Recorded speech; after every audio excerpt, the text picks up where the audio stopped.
You can't lick a grown man's neck. and have like front titties, back titties, and side titties. Shaking the whole time. The whole fucking the whole time, bro.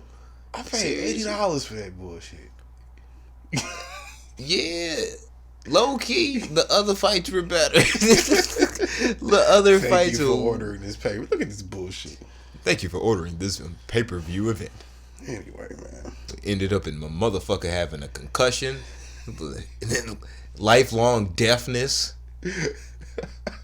and a completely fucked up BDSM outfit that you have no other reason but to like wear in private. Now, you know what I'm saying? And your bitch is gonna judge you every time you wear that bitch. Well, for those of you that don't know what you're listening to, if you haven't figured it out by now, this would be episode 91, 92? I think it's 92. 92 of what was known and still is known as the Non-Millennial Millennial Podcast, hosted by your very own, what's my name again? I ain't did this shit in so long. Man. Oh, right. Busy 9-3. The motherfucking Kango Don, a.k.a. Kwame Khalifa. I don't remember the rest of them because, I mean, if you listen, then you know we ain't did this shit in a year. Who the fuck are you, sir?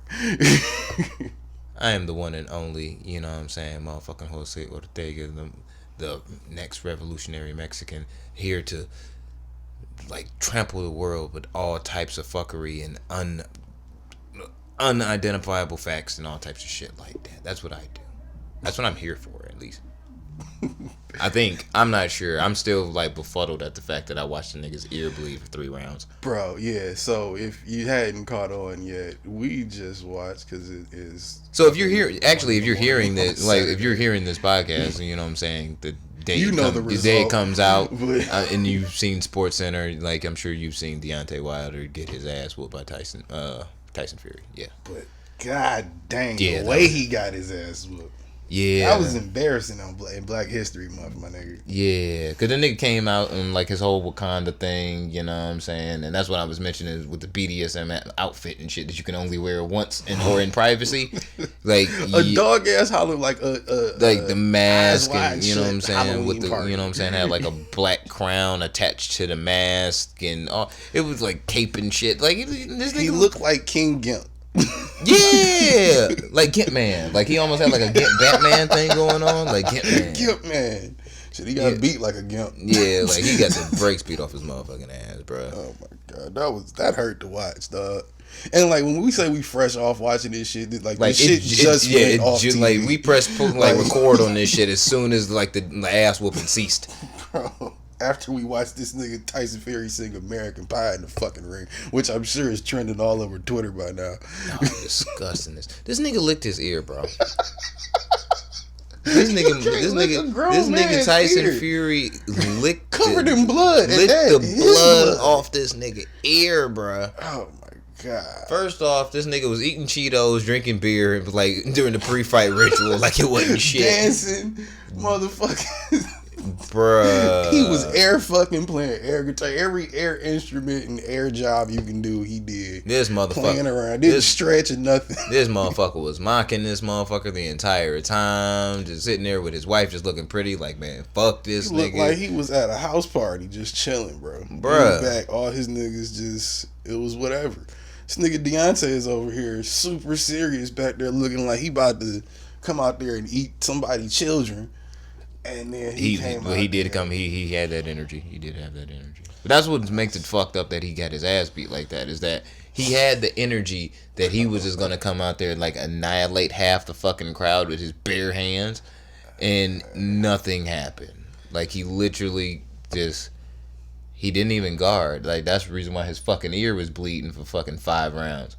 Like I'm pretty sure that had something to do with that. And if you're not a boxing, you know what I'm saying, aficionado, or don't like boxing, or haven't seen a fight or any fight really where a nigga's ear is bleeding, we talking about like literally like if someone punched you in the nose and what your nose does just keeps bleeding profusely. Yeah, that was happening to this man's left ear. Like it was just that bad. Yeah, bro, that shit was like I feel like that is probably a more serious injury than we know or like that we have knowledge of right now. Oh, But absolutely. at the same I'm time, not going. bro, I'm not going to go as far as saying CTE bad, but it's definitely like you're going to have some hearing problems for the rest of your life bad. oh, if not hearing problems, I think his equilibrium was shot. Like probably That was around 4 or 5. That was clear during because he was just like he was bobbling, dude. Like just like he looked like he didn't know where he was at. Well, his legs weren't under him after he got knocked down the first time. No, they were under him before that. But shit. And did I hear him correctly when he said something? He had an issue with his leg or something. Yeah, he said he had a leg issue prior to the fight, but he's not going to make any excuses for that. That's kind of weird. You can't make an excuse and say I'm not going to make any excuses. But anyway, well, I mean, leg problem or not, nigga, you got hit. I mean, yeah, like the leg, his legs being up, I mean, like not being under him, to me had nothing to do with the fact that you weren't guarding and getting your face beat in. You know what I'm saying? Like you just weren't guarding and you were getting beat the fuck up, bro. Against a man that's like taller than you and has a longer reach and is heavier than you. Not only that, but you also cut yourself off even more by you already got all of that against you and you up against the fucking ropes right off the corner and you going into the corner just to grab him. You can't keep doing that and think he's not gonna tear your ass up. Well, by the third round, he was. It looked like he was ropes. It looked like he was literally running. You know what I'm saying? Like he was like, "Yo, I don't." He was just trying to hold him to hold out the clock. I don't want to get popped in the face right now, and it's just like, "Yo." It was like he's going to come and pop you in the face, like if you don't do something. Man, that was hard to watch. Because I feel like, let me hit that. Because I feel like I think that might be like a more of a serious thing than what it looks like right now. And look, B, it was just I didn't think that was gonna happen. Look, I'm glad I didn't put any money on it. More than $80 it cost me. Who the fuck you telling? Who the fuck are you telling? See, this is the one moment where it's like racism did not pay. You know what I'm saying? If you're a nigga and you was picking the nigga to win this fight, you lost some money in Black History. I feel like that's a Black History event you'll always remember for the rest of your life. It's like, yo, I remember when fucking on February 22nd, fucking Deontay Wilder got his ass whooped by Tyson Fury, and I lost everything. Isn't it kind of like is it bad that I like wish they had to push it off until March 22nd because it would hurt a little less if it was in February. Not that it was about race, but it was. What's interesting it's just is hard to watch a black we man left off a year ago. In February. We left off a year ago arguing the significance of fucking Black History Month. Now we're back and we're still arguing the significance of this month. And I have new takes, by the way, but we're not gonna do that right now. You know, I don't think it should be a thing anymore. But I still think it should be a thing, but I don't think it's I don't think it's really an established 100% thing. Only because other things like I would say movements or organizations have moved in on the month of February and claimed it as their own as well. And it's like, you do know there's 11 other fucking months in the year which you could pick. Like, the fact that, like, and this is not a knock against you ladies, but the fact that February is Women's Month and it's Gay Pride Month and it's Black History Month, it's almost kind of like, all right, look, now y'all motherfuckers just not trying. Y'all not trying to get another month. And I'm willing to bet white people being white people, sometime in the near future, they're gonna propose that it's no longer Black History Month. It's no longer Women's Month. Matter of fact, ain't President's Day within the fucking month of February? Probably. You have the nerve to have a white holiday within the month of February, within Black History Month. Like, dog, we ain't getting shit for real. So it's like, almost for me, I want to write a petition to where we can get a whole nother motherfucking month. See, that's what I'm saying. One with 31 days. They're gonna call it Minorities Month. They're just gonna change it. Oh no, fuck that. No. It's just gonna be known as Minority Month. No. Because black people gonna be mad it's Black History Month, or we gonna be split. We built this motherfucker for free. I'm sorry, everyone else. Isn't it kind of condescending to give somebody a month everyone else after that though? But we built this motherfucker for free. We get our own month. All y'all other motherfuckers came afterwards. More than a month, dog. I feel like it's kind of condescending. I need reparations, but I am never gonna get that. Do you think you're gonna get yours? Exactly. It depends on how you define reparations. Look, fam, I don't even. Did a white man give you a bunch of money? You could maybe consider that. I don't even need $1 billion. I don't even need $1 million. If you really want to give a motherfucker the 40 acres and a mule that you promised me in the beginning, then I'll take that. You know how much weed I could grow on 40 acres with 1 mule, nigga? Shit. First off, nigga, even if I think we talked about that before, nigga, like, there's not enough land anymore to give us all that they promised us. They couldn't afford it money-wise, and they couldn't afford it land-wise, because too much of the land has been bought. It's affordable. Paid for. It's affordable. Just white people go back to Russia. Then, yeah. I mean, they'll tell you it's like Africa. It's affordable. Mexico. It's affordable. It's like it's just like one of those things. You know what I'm saying? When you get sued and you lose a major suit, and like you got to end up getting liens and like double mortgaging up your house, and they take your fucking, you know what I'm saying, your Corvette and all that shit. Same fucking thing. Y'all realize that y'all lost the suit. It's fucked up. Oh damn, we ain't got the money to be able to pay y'all or the land to be able to give y'all. Oh, guess what? That fucking $600,000 house that you staying in? Yeah, you coming up off that, homie. If you think these crackers are gonna fucking come up off the system, I definitely don't think these cracker ass crackers are gonna do that. But I think these cracker ass crackers should. That ain't gonna happen. No, it's not. But that like what we're saying is we're expecting cracker ass crackers to be, what's the word? Not saltine. Not saltine, but not cracker ass crackers almost. Yeah, like you would expect. It's like expecting a motherfucker that's not a thief. I mean, that is a thief to not steal from you. Like that's gonna happen. But that's his own type of white though. So I mean, you already know what you're getting when you see a cracker ass cracker. You can kind of like check off it's at least 5 boxes. Once you get that energy, it's at least 5 boxes they probably automatically check off. Yeah, but you're a cracker ass cracker, and you know what I'm saying, you made a promise. No, this is the reason why the fuck we shouldn't really put too much at stake when it comes down to handshake promises and, you know what I'm saying, IOUs. We got to get this shit in writing, because like straight the fuck up. I really want to know where the piece of paper is that said that we were supposed to get what we were supposed to get once freedom occurred. You know, that's one meeting I would have wanted to sit in on just to see how trusting the niggas in the meeting were. So I could be just that oddball out, like the devil's advocate, to be like, wait. It sounds like a myth that was written up on pamphlets that was passed out to coons, and the coons just passed them out to the other coons. And you hear the white said they can give us 40 and a mule. Yeah, and it just seems like, but you know the field niggas was like, nigga, please, like, right. You really trust that nigga? You really believe that? Like, come on, bro.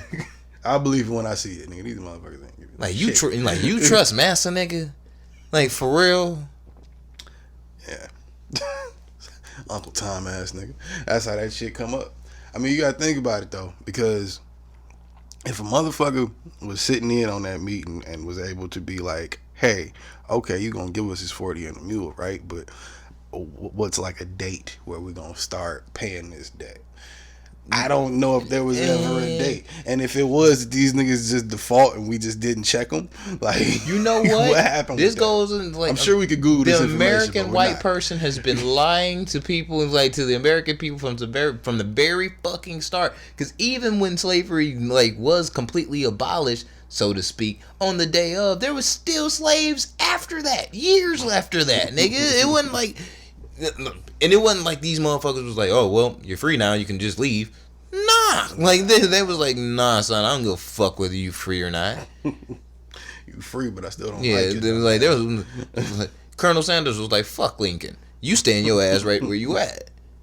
See, I heard some shit. I was watching some slave thing, and they were talking about something like how when the slaves it was a YouTube page called Alternate History or something, but he was going over like the real history before he went over like a revised like alternate thing, right? But he was talking about alternate universe of slavery. Yeah, bro, it's some wild shit on there. Like, if he takes historical things and then flips them like, well, what if this happened instead of like the Cold War? What if it actually happened as opposed to what actually happened? Ironically, I do have a theory on that if us as niggas enslaved white people and brought them to America instead of the other way around, nothing would have gotten done because white people are lazy and unproductive. to that point, and off of my last point, which I'll go back to in a second, they did say how one of the alternate history was, what if American slavery didn't happen? And dude was talking about how they probably just would have left Africa alone, and we just would have been our own little insular thing, because they wouldn't have necessarily, like, if they didn't use slavery as like an economic industry, it wouldn't have been necessary to go round up the people. So they just would have been like, oh, we don't know what that is, probably, and then just use, Britain and the Middle East and Asia, and just probably would have just made their trade route that way. But that literally I guess unwrites. Would have been cheaper. But that literally you would have to unwrite the psychology, I believe, that's within, Caucasian people. And I'm gonna be politically correct when I say this, like, and when I say, like, the culture of what we do here, sir. It isn't. But I'm like, I really want this to be known. Like, realistically, the culture that is within the blood of white people is just to conquer and conquer, rape, and pillage any and everything that you can get your fucking hands on. And it's been like that for fucking centuries before they ran into America and decided to, oh yeah, we're gonna discover this land that fucking people were already on. Teach these devils. You know what I'm saying? Like, it's like, you have to unwrite that. There's no way to, like, even if white people would have just decided, like, fuck it, we're just gonna just build up from our own, and bring up our own people from Europe or wherever, to come here, and we're gonna colonize and build all this shit by ourselves. We're gonna run fields and everything by ourselves. Eventually, I believe there would be that moment to where it's like, damn, it's hot as fuck in these fields, bruh. There needs to be a different way to fucking do this. Yo, we passed some place on the way here. It has some people on it. They look like they work hard. We should see what's up with them. That moment's gonna happen, bro. Who was the I'm willing to bet it was some kind of psychologist, just because every terrible thing in history, and I think psychologists kind of advocated slavery too. Every terrible thing that's happened in history has been started by or okayed by a psychologist that then made a lot of policies. I literally think that a lot of shit that happened, nigga, is because we didn't have fucking talk space. But nah, nigga, who was the nigga that was like, okay, we need to make this shit work. We don't want to do it. Some of us can't do it. Hey, remember that?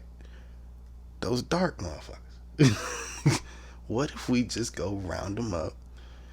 How we gonna round them up, nigga?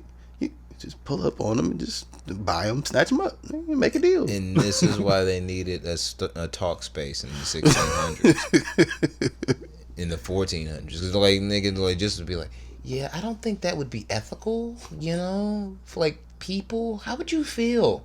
That's like, another thing. Like, how would you feel, Franklin, if we just rounded up your entire family and then shipped them out to Alabama and made them pick cotton for 70 years and didn't give them anything other than a lashing and some pig chitlins? How would you feel about that? I mean, you wouldn't feel good, would you? You piece of shit. Why would you do such a thing? I mean, you gotta think about it. Like, I mean, I don't really fuck with all of my This family. is why we need. Who you taking? This is why we need talk space, bro.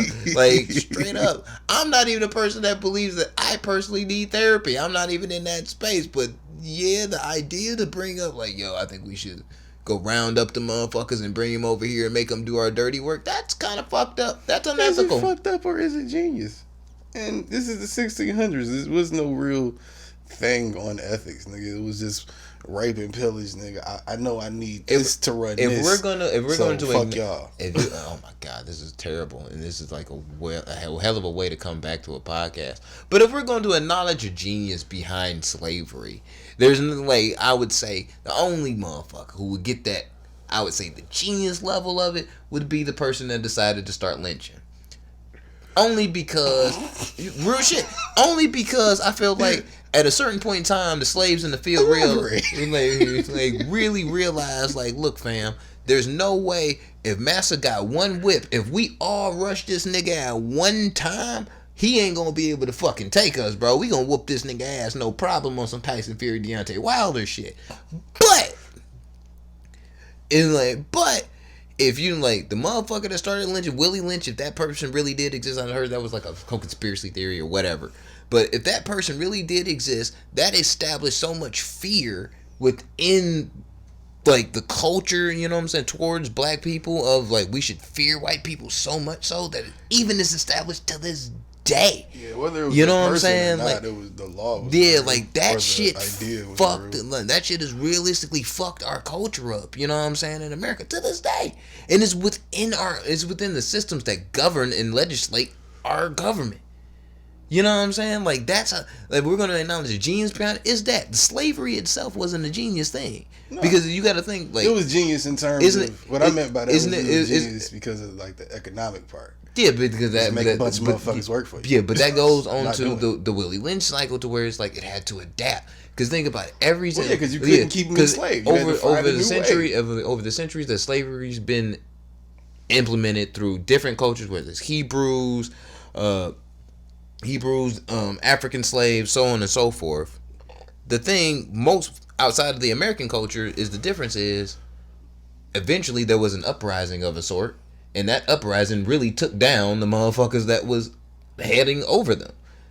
We haven't gotten to that point. And I think the only reason we haven't gotten to that point is because this shit that came from the American slave trade and shit evolved into this whole country that is implemented in oppression, segregation, and racism amongst all minorities to this very fucking day.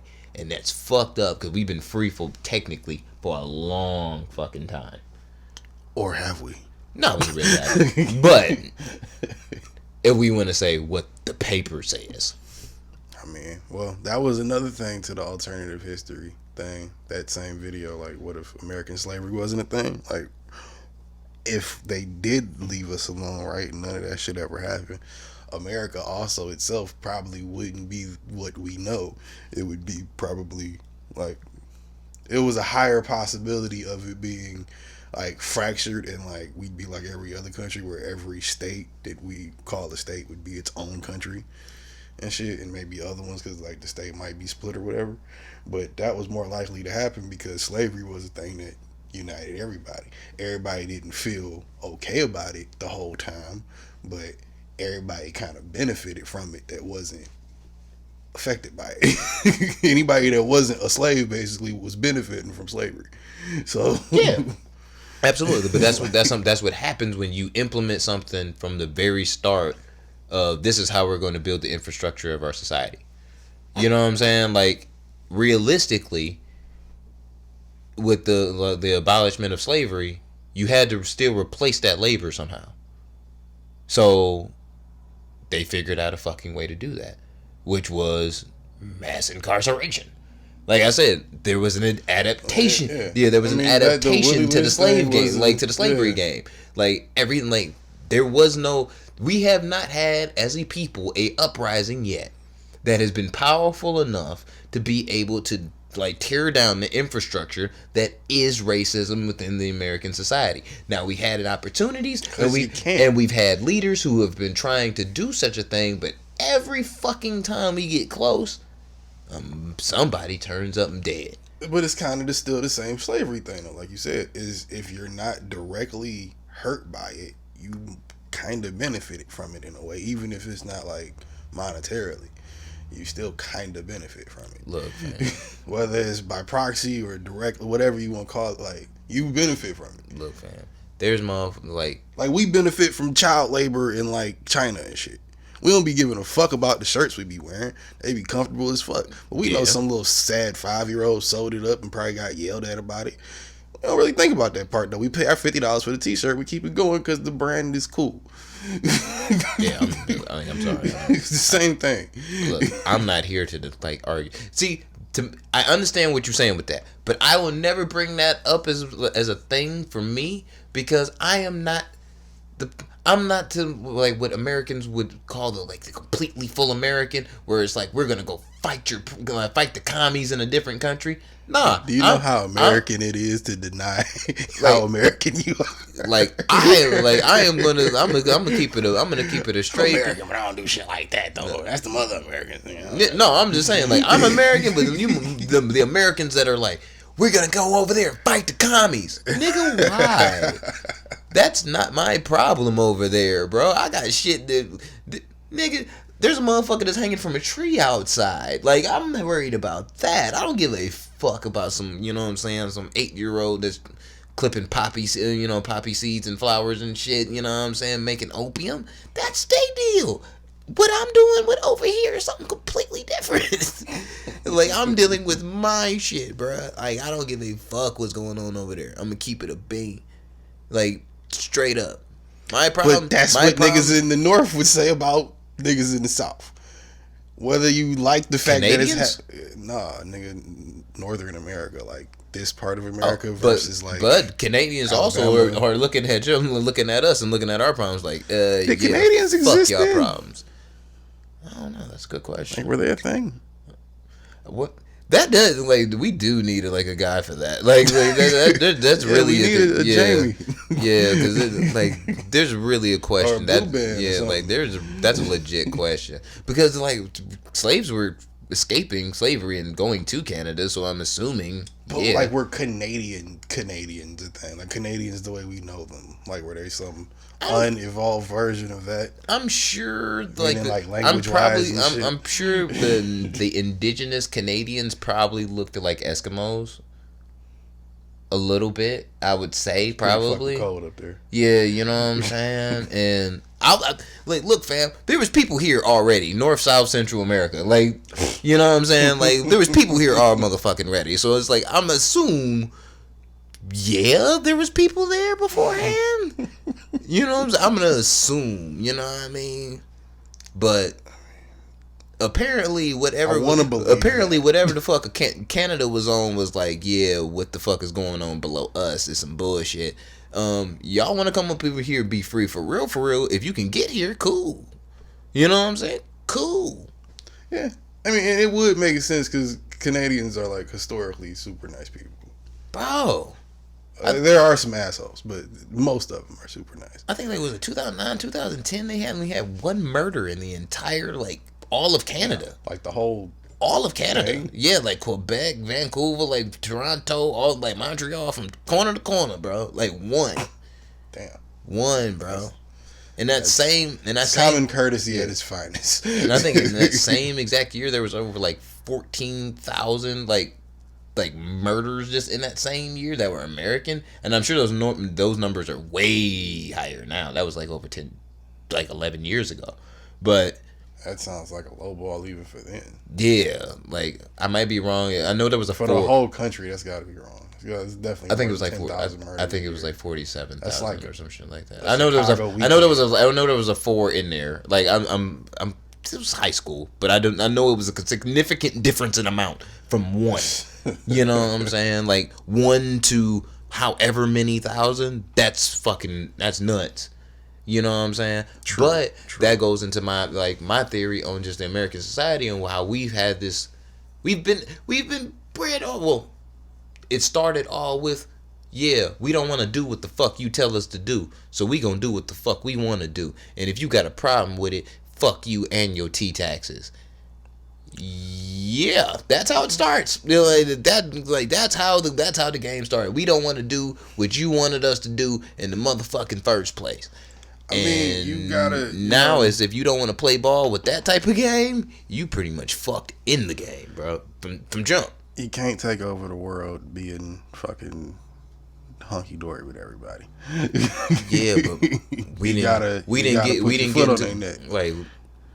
get back into the point and wanting to take over the world until we discovered this side of the world. No, if you think about it, they were all British that came over here, right? Fam. So the British were already trying to take over the world and had taken over a significant part of the world. I, as a Latino individual, can literally say white Spanish people and white people are evil. because they came from Spain and British Columbia, you know what I mean, and fucking the Great Britain and shit came over to this side of them Brits. You've seen what they do. Came to this side of the earth, nigga, and pretty much wiped out it in the completely indigenous people from top to bottom, and then said, "Yeah, this ours." The fuck? I mean, that's like I said. You gotta take over the world one way or another, nigga. You can't just do it just knocking and being like, "Hey, you guys mind letting us stay here with y'all?" No, you go, "Hey, let's have dinner," and then you proceed to murder families and take over shit. Look, all I'm saying is, Canada's and Canadians might actually start the petition to like move their whole country some way somehow, that whole section of the earth, and try and like move it over to the European side, because I'm sure they looking over and like, yo, our neighbors is fucked up. Like we got the motherfuckers that voted in Trump as president next to us, straight below us, and then the niggas below them just like pretty much burnt down an entire city because they captured El Chapo's son. Like, the niggas to the left of them hired a similar Trump ass nigga. Like, and then the niggas to the right of them want to blow up everything except them. It's like yeah, it's almost kind of like, yo, we can't be here. You know what I'm saying? Like, let's make a deal with Asia. Like, they seem like peaceful people. Like let's see if we can work that out. Cause you know what I'm saying? Canadians. You know what I'm saying? Or Asian in some way that, like, no. I've been an advocate for Canada my entire life, nigga. If I could pick any other nationality to be, it would be Canadian. Matter of fact, upon the things that have changed within the past year, guess who could get into Canada, dude, like, since this year now? Oh, you? Yeah, it's from February 17th, bro. I'm completely good. I can get into Canada again. God damn it. That's free. That's meek shit. You know what I'm saying? Hey, man, you know what I mean? And I still got 10 years. And I ain't going for shit, because if I got to go on a run, I'm going to Mexico, bro. I'm going where I know.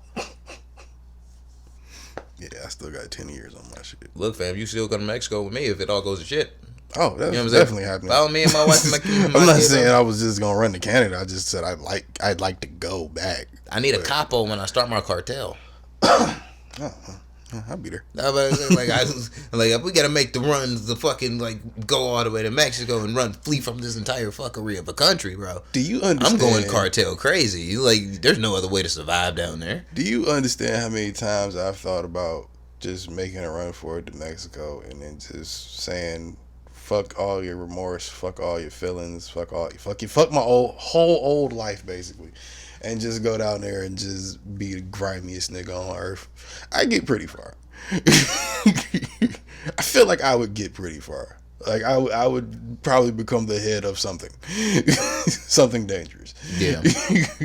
I feel like there would only be a certain amount of time before the weed I would grow would actually cause attention. And I ain't even growing weed. I'm just killing niggas and taking nigga weed. I would be on my Rafa Caro Quintero shit, bro. Like, I'm gonna start growing like a big, huge, just like valley of marijuana and shit. And it's like, we gonna traffic, my nigga. We gonna work this shit out together. I'm sorry for the Jewish listeners to say this, but I would go straight Hitler on niggas, bro. I'm taking over everything. Like, you get me and 100 Mexicans, I'm taking over everything, bro. Like, I'm sorry, but I'm rocking with the cartel stuff. I would be rocking. It's like, it's one of those things. Like, yo, you want to go down there and really make some real money? You got to be down to play ball, bro. And I'm I'm not just down to play ball. I'm down to be Jordan. Like, like, let's do this, man. Said, I'm trying to motherfucking get a ring in this bitch. Real shit. Like, bro, like, Mexico is one of the this is why I love partially that I'm from there. Is that, like, yo, it's the one place in the world that, like, yo, you got a stronghold. The crime has such a stronghold on the politics of the country, nigga, that if the crime fails, everything else fails. So you have to have the crime. You have to have it. It's like, if you do not have the Sinaloa cartel, if you do not have the Guadalajara cartel, if you do not have the Jalisco cartel, if you do not have these cartels, bro, the entire fucking infrastructure of the country collapses. That's some sick shit. Thanks to Miguel Angel Felix Gallardo.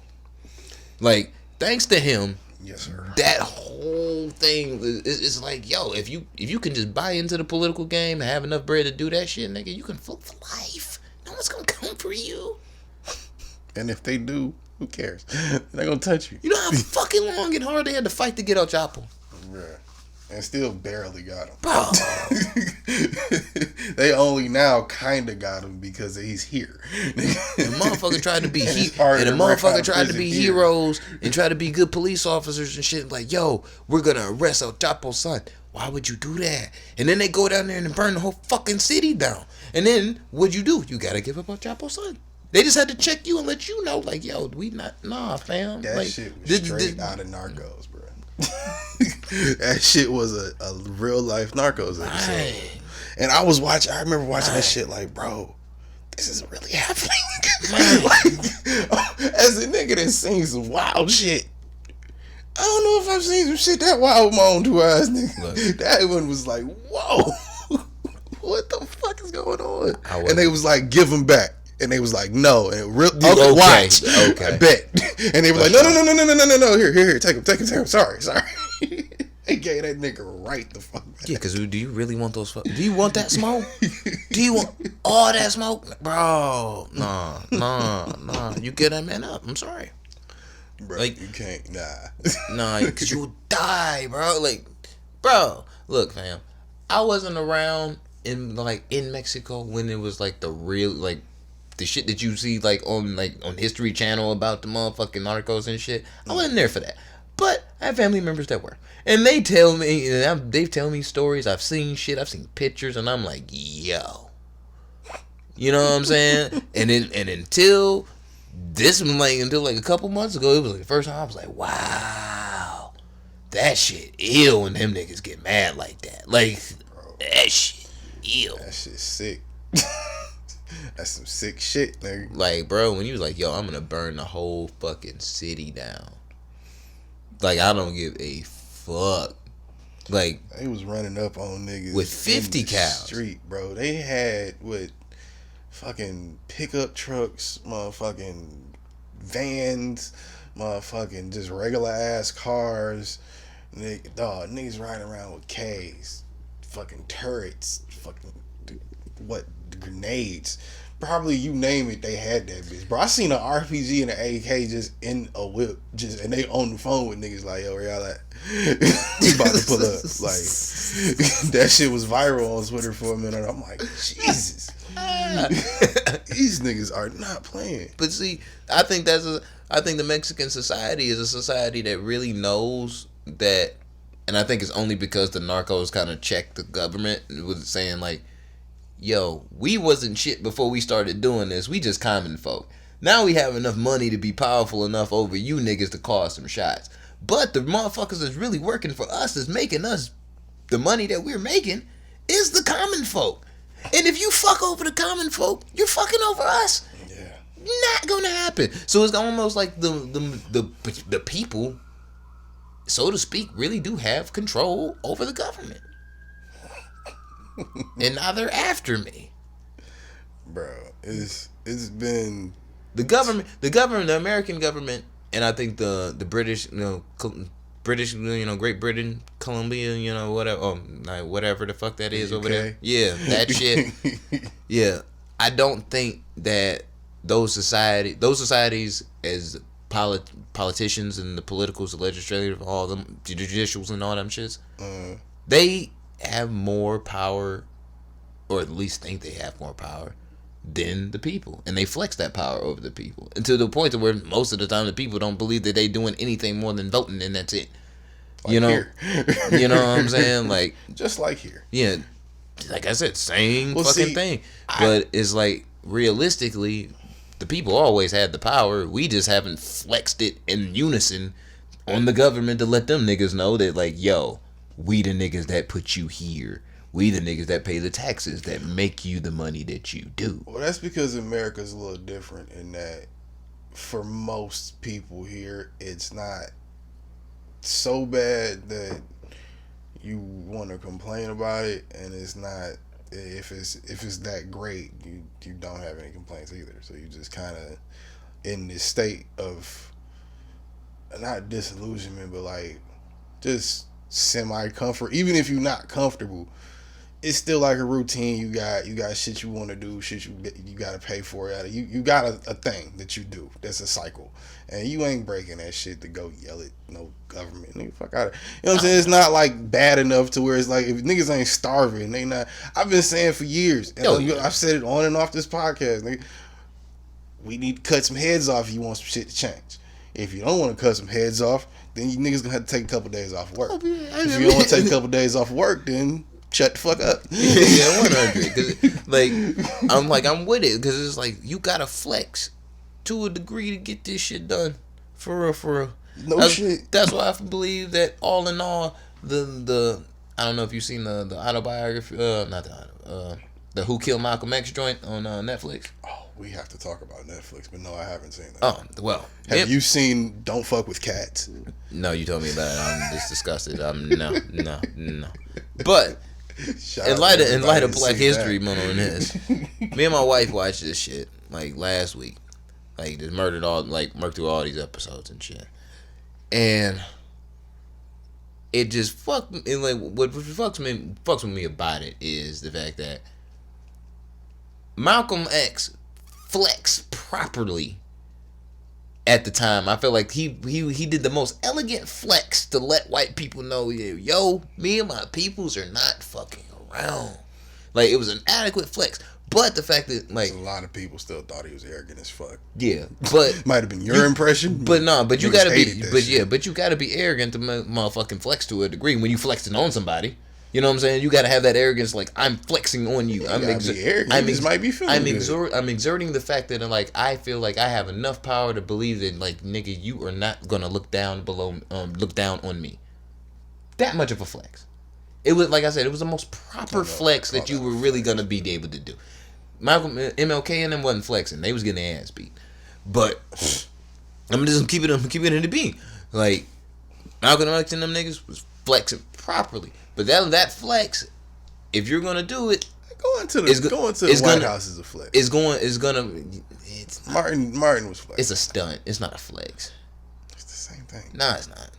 Nah, it's the same. Not really. What's the difference? Because you stunned is like, hey, I'm at the White House. I've gotten this far. That's a stunt.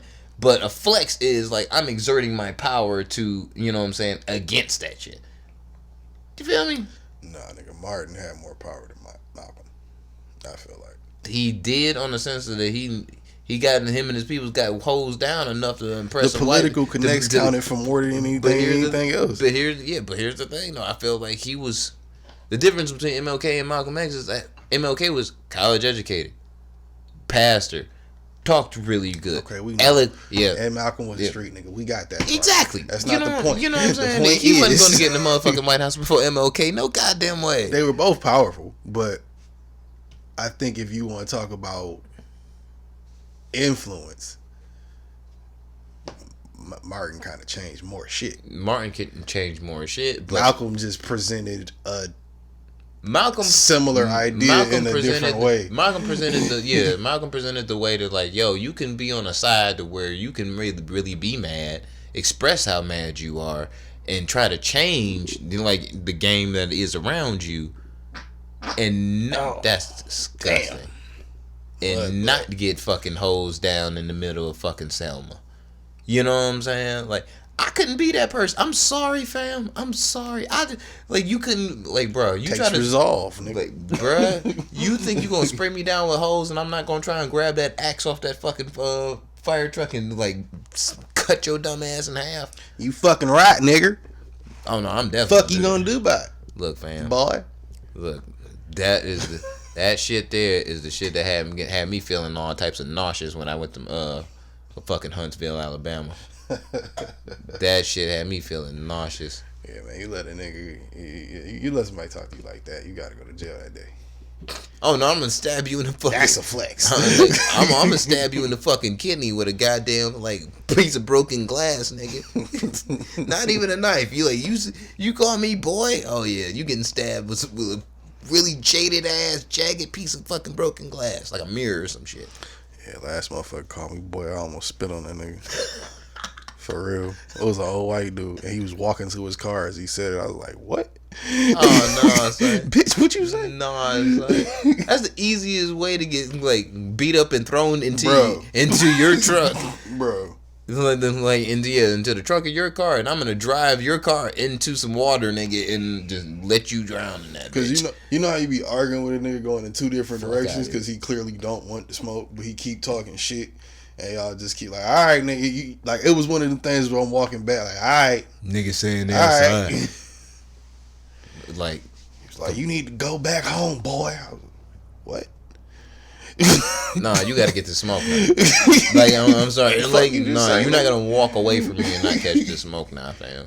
Well, at that point, it would have been ridiculous for me to charge back that way. So that's why he waited till he was a good enough distance. It's rational. He was getting back in the car. If he had a pistol, I'm just running to get shot. That's stupid. Nah, nigga, I'm gonna stand my ground though. But he's like, you gonna get this smoke, son. You gonna get this smoke, like for real. Like, nah, son. Nah. And we've been in closer proximity, bro. He would have got spit on. Like, that would have been my go-to. Like, you not like, nah, you gotta get. Because then it would have been fight me, nigga. You gotta get this smoke now. Something. You gotta get this smoke now. I ain't playing, bro. Like, you got me fucked up. Like, for real, for real. Yeah, nah, that's that was a fun day. Yeah, but yeah, like I like how we've seamlessly transitioned into like 4 different topics. But Black History Month is a thing, you know. And that was the Black History segment of the podcast, I guess. What we It's the most uneloquent way to explain how like niggas really feel. All because we watched a black man get beat by a British boy. Bro, goddamn. Like, Black History Month. Bro, just getting over it. Like, I was almost there until you said it. It's like, fuck. It's just not, the world ain't the same. I watched that shit. The world is not the same. Like, with my eyes. But shit, nigga, what you been up to in the last year, you bum ass nigga? I got married in the last year. Oh. You were there. Was I? Yeah. Yeah, I was. I was pretty fucked up, though. Them motherfucking Bombay and lemonades got my ass turned. Bruh. Like, I was lit. Gin and tonic, the whole like, fucking bruh, time. I was lit. And then I had, he was drinking that Jack Daniels before we got there. I was fucked up for 2 days. Yeah, we had the Jack Daniels. No, it was the hen. We had shots of hen and Douce and shit before we. Yeah, man. Like, I feel like looking back at that moment, like, I feel like as ready as I was to just kind of say, like, fuck it. Like, you know what I'm saying? I've been with the same woman for like 4 years. You know what I'm saying? We have a kid together. We lived together for the past 4 years. I'm comfortable with my decision. Mm-hmm. I didn't get nervous until it was happening. Like, literally, like, when it was like, all right, walk down the aisle, you start, go. It was like, oh, shit. That's happening. Okay. All right, let's go time. But then after it happened, it was just like, oh, shit. Regular day in life after this. And there's nothing happened. I just got into a legally binding forever, you know what I'm saying? Got into the worst written contract ever made. Yeah. But, hey, I mean, you love her. Yeah, you know what I'm saying? I love my wife. I'm comfortable with my decision. I think it's funny that Chance the Rapper released his project about him loving his wife on the day that I got married, and I hate that album. But, hey, you know what I'm saying? I do think that album's really trash, though. Well, in all seriousness, congratulations. Thank you, sir. Thank you, sir. Congratulations, and thank you for the free alcohol and food. No doubt. You know what I'm saying? No doubt. I appreciate it. Like, my wedding was small, you know what I'm saying? Like, and it was cool because it's like, that's the way I wanted it. You know what I'm saying? It's like, for me, it's like people that I like, my friends, immediate family, people I fuck with. That's it. Right.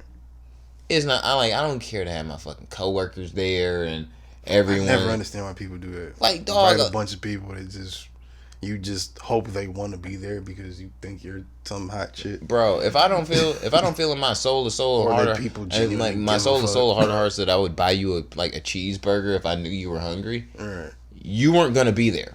Right. You know what I'm saying? Like, no, I feel that. Like, if anybody who I invited was like, yo, bro, like, I'm starving. Like, if you could, you know what I'm saying? Like, shoot me $5 so I can get something to eat. For sure, nigga, I got you. 1,000. Not even, you don't even have to ask me twice, my nigga. And I can attest to that. You know what I mean? But when we talking about motherfucking somebody that you just see at work every day that you don't hang out with, you know what I'm saying? You don't confide secrets. Matter of fact, the people that motherfucking have like the weddings that's like 500 people in them shits. It's like, dog, you don't even talk to all 500 of them people within a year. I guarantee you. Niggas just invite their whole Facebook friend list. You ever been invited to a wedding through Facebook? Because somebody did that and they just thought like, oh yeah, you were cool with me in high school. You want to come to? Yeah, I didn't go because I felt like that was weird. Who the fuck goes to that? Like, I didn't like real shit. I felt like it was weird because it was like, yo, fam, like, I'm not going to your fucking wedding and I don't. First off, I've only met you twice, yo. Like, when we used to talk all the time, it was in the hallway on the way to another class. It was, what up though? You good? All right, that's it. Or you wanted to buy some weed, I wanted to buy some weed. Nigga, what is the? Why are you inviting me to your wedding and your cousin's funeral and shit? Like, we cool, but are we that cool? Like, no, not I'm at not all. saying we aren't. If you think we are, but are we that cool? No, not at all. Like I said, like the person like who invited me, like they showed where my name was. I'm not gonna embarrass anybody. Maybe they listen to the show, but like when they did fucking invite me to their wedding, it was like, yo, fam, like I've only met you like twice, like for real, for real. Like, I know you through somebody that I personally, who's a friend of mine, I met you through a friend of theirs, nigga. It's not like we cool, you know. What the fuck on, like, Denzel Curry album, he was like, nigga, like, we don't go to the, you know what I'm saying? We don't go to the mall together, bruh. Like, nigga, like, we don't chill, bruh. Like, we don't go to the club together, bruh. Like, I don't know you like that, bruh. It's cool. Like, we not cool. that cool. Right, it's like, it's cool to be like, yo, you thought enough to be like, yo, I'm gonna send Joe, you know what I'm saying, an invite, but it's like, nigga. That's what I'm saying. Do you think we're that cool? Because maybe I need to reassess our relationship. If you thought we had this type of friendship, If you really feel that way, in my opinion, I feel like if you really, really do feel that, like, yo, I feel like you was a really good friend of mine, I'd be like, damn, then I feel like I've been a bad homie all these years, nigga, because I don't really give a fuck about you. Yeah, it's not like I even think about you. Yeah, like, nigga, the only reason I'm talking to you right now is because you messaged me about this. So, like that's the only reason, bro. I can probably only think of like 5 people. I have really good friends from high school that I don't talk to today, and I have no reason why I don't talk to them. It's just like I just don't talk to them. There's probably like 5 or 6 people that I don't currently talk to a lot that I talk to on Facebook or something, and it's like, motherfucking, I actually genuinely do want to hang out with them at some point. But out of 1,100 friends, nigga, you know what I'm saying? Like, a majority of them niggas. First of all, out of 1,100 people, like, on my Facebook list, like, it's probably 200 of them I don't know personally. The rest of them I probably do know personally or did know personally at some point, and I probably didn't even get along with all them niggas. I cleaned out my Facebook like years ago. Like, I'm friends with people I just had class with and never talked to, just because it was like, oh yeah, you used to sit like 2 seats away from me. Yeah, like I cleaned out a lot of my Facebook on that, because like my problem was like through high school, nigga, I was on my real big like player pimp shit. Like I was on that pretty boy light skin shit.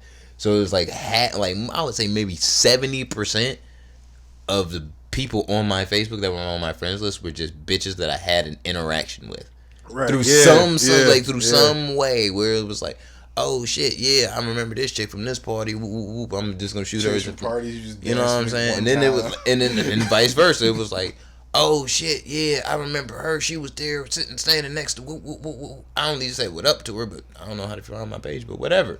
You know, 10 years later, you like, who is this? You like, who is it? Yeah, and then you gotta remember. It's like, what the fuck? I know her from? Yeah. You know what I'm saying? Like clean out your messenger, like, nigga. What? Like I went through like I had messages for like 2009 that I had read. I was like, oh, you never go on that page. Oh, people have forced me to stay active somewhat on Facebook. I hate it. Outside of like promotion, I really hate it. But look, fam, I have to deal with it sometimes.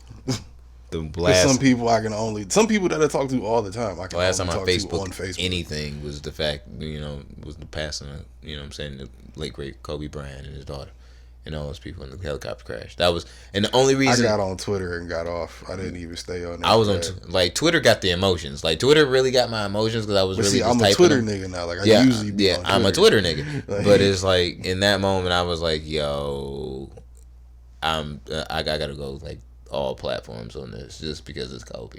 You know what I mean? But outside of that, just promotion for Facebook. Nigga, I didn't watch no tribute video. The only tribute video I saw was Dr. Dre's and the one they did before the All-Star game. Oh, and the only two I saw. I couldn't sit through none of the other ones. Shit, the one they did for the one Dr. Dre did had me in tears. Nigga, I couldn't watch all them other ones like the first couple days it was happening. Fam, I got off work, nigga, turned on Sports Center, bro, and was crying my eyes out for like an hour trying to avoid straight, like uncontrollably.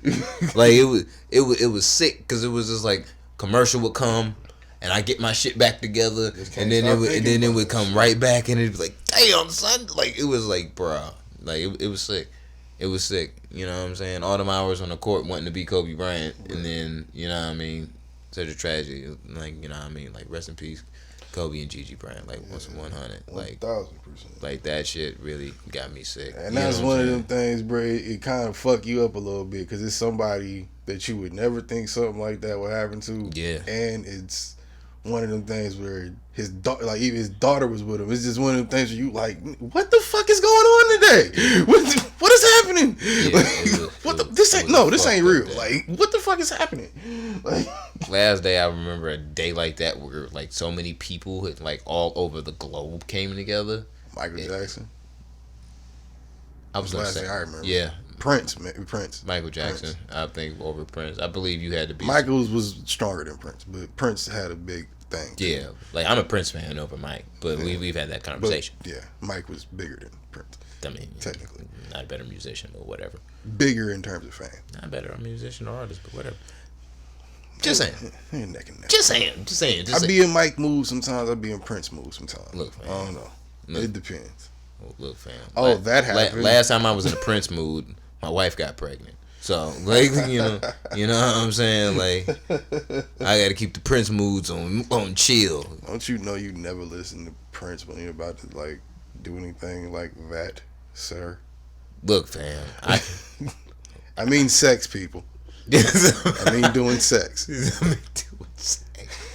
Disgusting motherfucker. Just a complete perversion. Y'all already know that, though. Yeah, this isn't new information to you long-time listening people. Yeah. I've been licking your ears like Tyson Fury for weeks. That's disgusting. That nigga did that, though. On purpose. Grown man neck, on purpose. Come on, what that nigga Booty say? Come on, dog. Come on, dog. You can't be. Come on, dog. Dog. But yeah, speaking of the NBA, rest in peace, Kobe. But the All-Star game was fucking. It was lit. That was surprisingly dope. I like the way they changed up the rules this year for the All-Star game itself because motherfuckers were actually competing. Yeah, it gave them something to actually play. Yeah, instead of just, hey, let's go out here and dunk really cool a couple times. Yeah, like hit some fucking half court 3. I was still watching. Like, I think this year is one of them rare years that it's lit though, and this for me being a basketball aficionado, and that I am. The rookie challenge and shit on Friday night. I feel like that only meant something because in the last 2 years there's been really good young niggas that's been coming into the league that's worth watching. Mm-hmm. And that's not saying in the next 2, 3, 4 years it's gonna be that way. You know what I'm saying? There's gonna be them dud ass years where it's like the first round, first pick of the draft is not gonna motherfucking turn out to be anything. I think if they stick with this new format and fucking the players play with the same amount of like enthusiasm that they played with in the one that just happened, it'll be fine like that. It'll last a long time like that. I feel like just like with the Yeah, you're doing the shit for charity. You got the kids in the crowd team, cheering. I feel like it makes it a thing. I'm thinking about the entire weekend just in general. Just like I didn't watch the whole weekend. Yeah, I watched the whole weekend, and I feel like just because people who were on winning popular teams, players that you knew were competing in these events, made it worth watching. You know what I'm saying? The other events. You know what I mean? Because just like motherfucking the FIBA shit last year, and Team USA did not have none of the all NBA niggas that should have been on the team. Right. You know what I'm saying? It's like I watched it, but even me, I'm just like, I don't think this is a winning squad. This ain't gonna work. Yeah, this might not work. You know what I'm saying? Like, and I'm sure, like, over the years, because Adam Silver as a commissioner has been very progressive, and just thought to himself like, yeah, son, this ain't gonna work if we just got a bunch of random ass niggas that nobody know on the shittiest winning teams, you know, shittiest losing teams, fucking competing in these competitions. Nobody's gonna care to watch this shit. That's a fact. You know what I mean? Like, of course, but you don't got LeBron James and fucking Donovan Mitchell jumping in the dunk contest. But people know who Dwight Howard is. People know who Aaron Gordon is, and people will fucking sit there to watch, see these motherfuckers jump. I had Derrick Jones Jr. winning the shit. He did. I feel like he was robbed. Aaron Gordon was robbed though. That's real.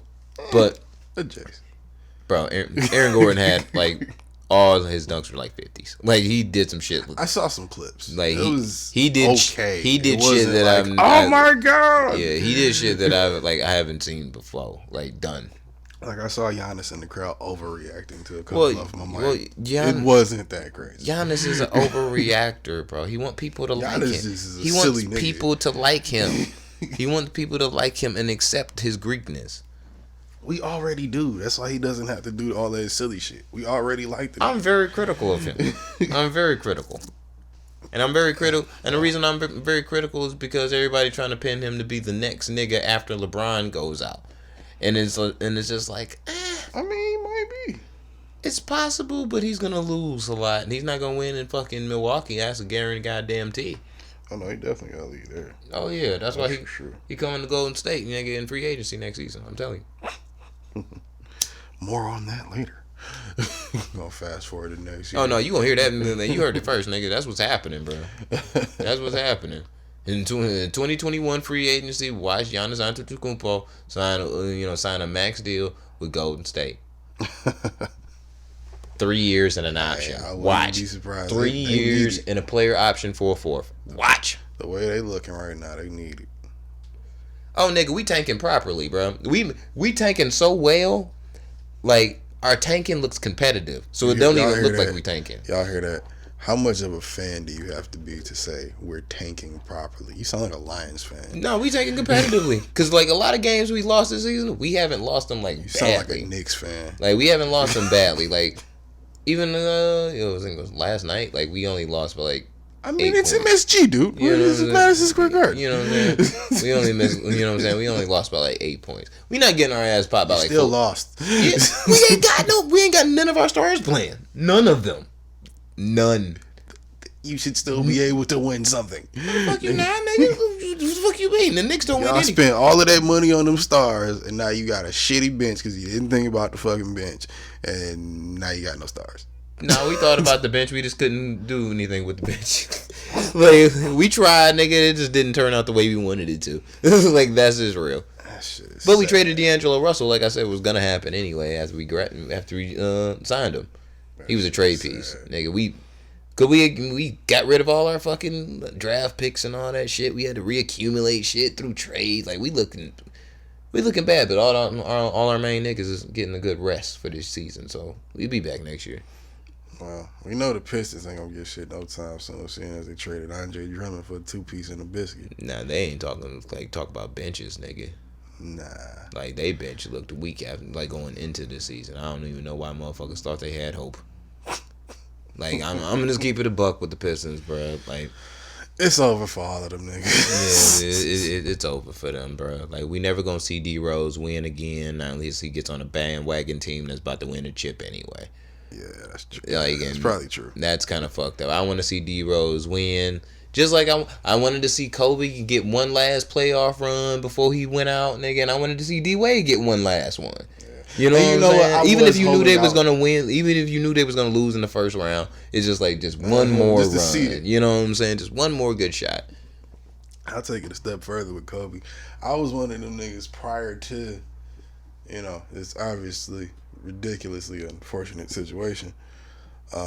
I was one of them people that was thinking he was gonna pull a Jordan and like come back in like 5 years and just do like one more season just because I missed the game, nigga. I want to do it.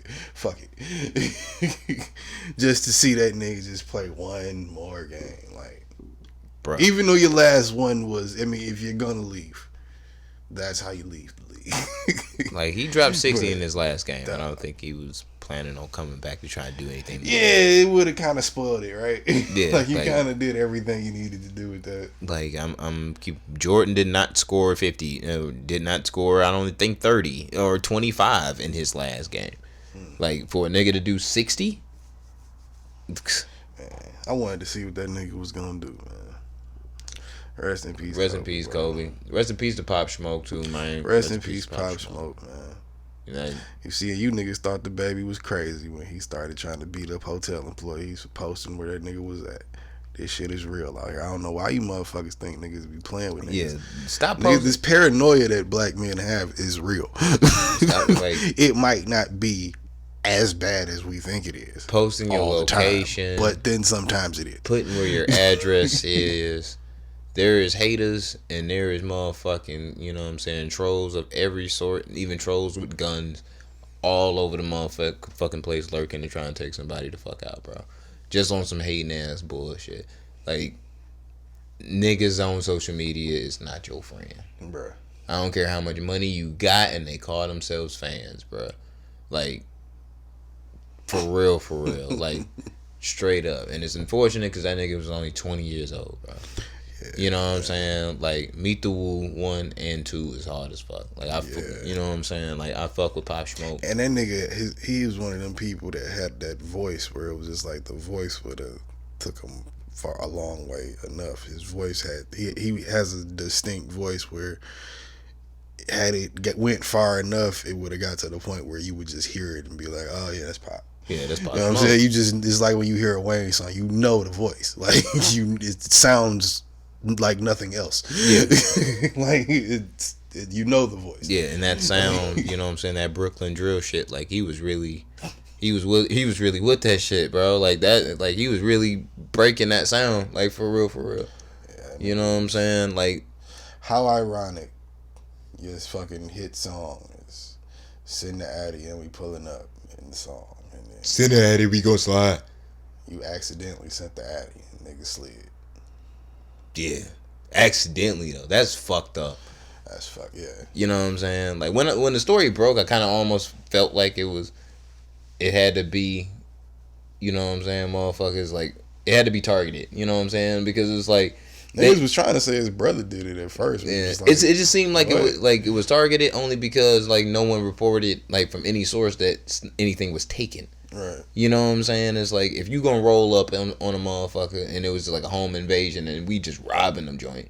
You know what I'm saying? Or robbing the motherfuckers in that bitch and then like nigga got up and it was like bow bow. I mean, I'd imagine. You know what I'm saying? We trying to make it away with something, but if it's like niggas went in the doors and you know what I mean and pop and then ran the fuck out, that wasn't you know what I'm saying, a purpose in planned murder. And that's unfortunate, you know what I'm saying? It's fucked up that young boy that, you know what I'm saying, he that young, you know what I mean? He didn't even get to live up to the potential of what he was doing. He was doing some good shit too. I think he just beat a case or just got something good had happened for him on one of his cases or something. And he was getting ready to change some shit around, you know, I heard about. Well, like R.I.P. to Pop Smoke, man. Like, you know what I'm saying? Juice WRLD. Juice WRLD. Motherfucking 21. It's been a lot of young niggas dying, bro. Yeah, we did not do an episode for the late great, you know what I'm saying, Nip Hustle, dog, but that one hit me hard too. That one almost sent me into a depression. Yeah.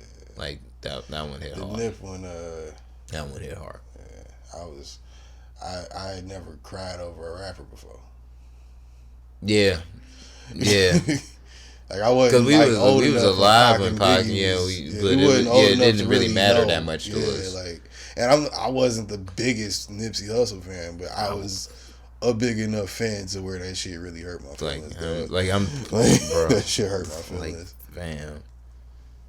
Like my bitch called me that day. I was crying and drunk because I was already drinking before the news had broke, so that didn't help.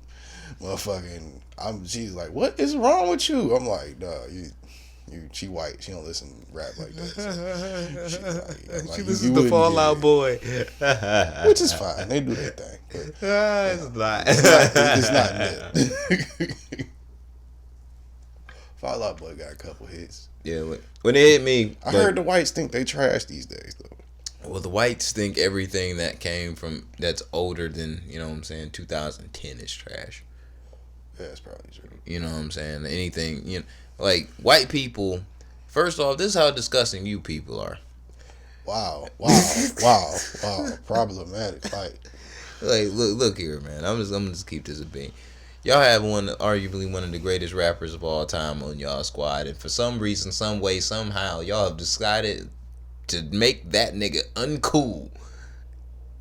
Just because he's 50. Just because he's an older rapper now, bro. Just because he's old.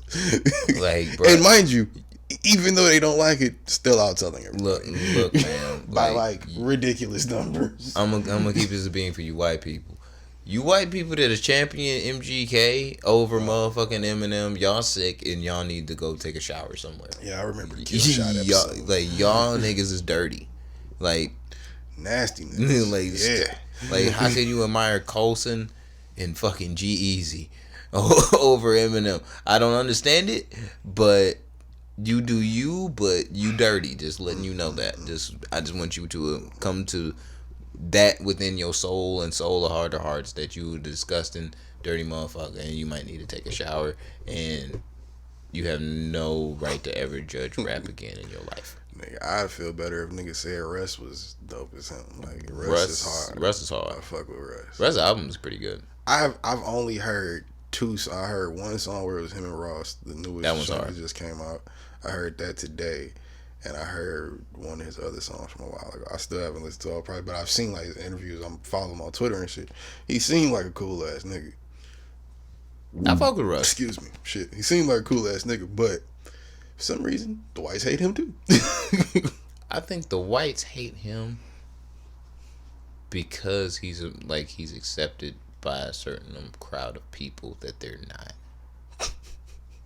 You know what I'm saying? It's like when you're that white guy that, you know what I'm saying? You're the white guy that has black friends and your black friends really, really fuck with you, but they don't fuck with the white friends that you have. Right. You know what I'm saying? It's just like, oh, I don't think I want to fuck with Just uncomfortable. I don't want to be around Russ. You know, I don't think he really likes me. So his friend Deontay made me feel very uncomfortable.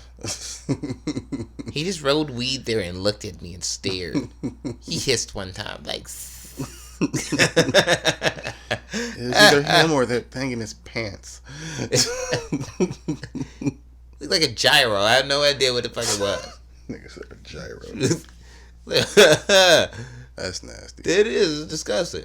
What's on the what's on the current list of events?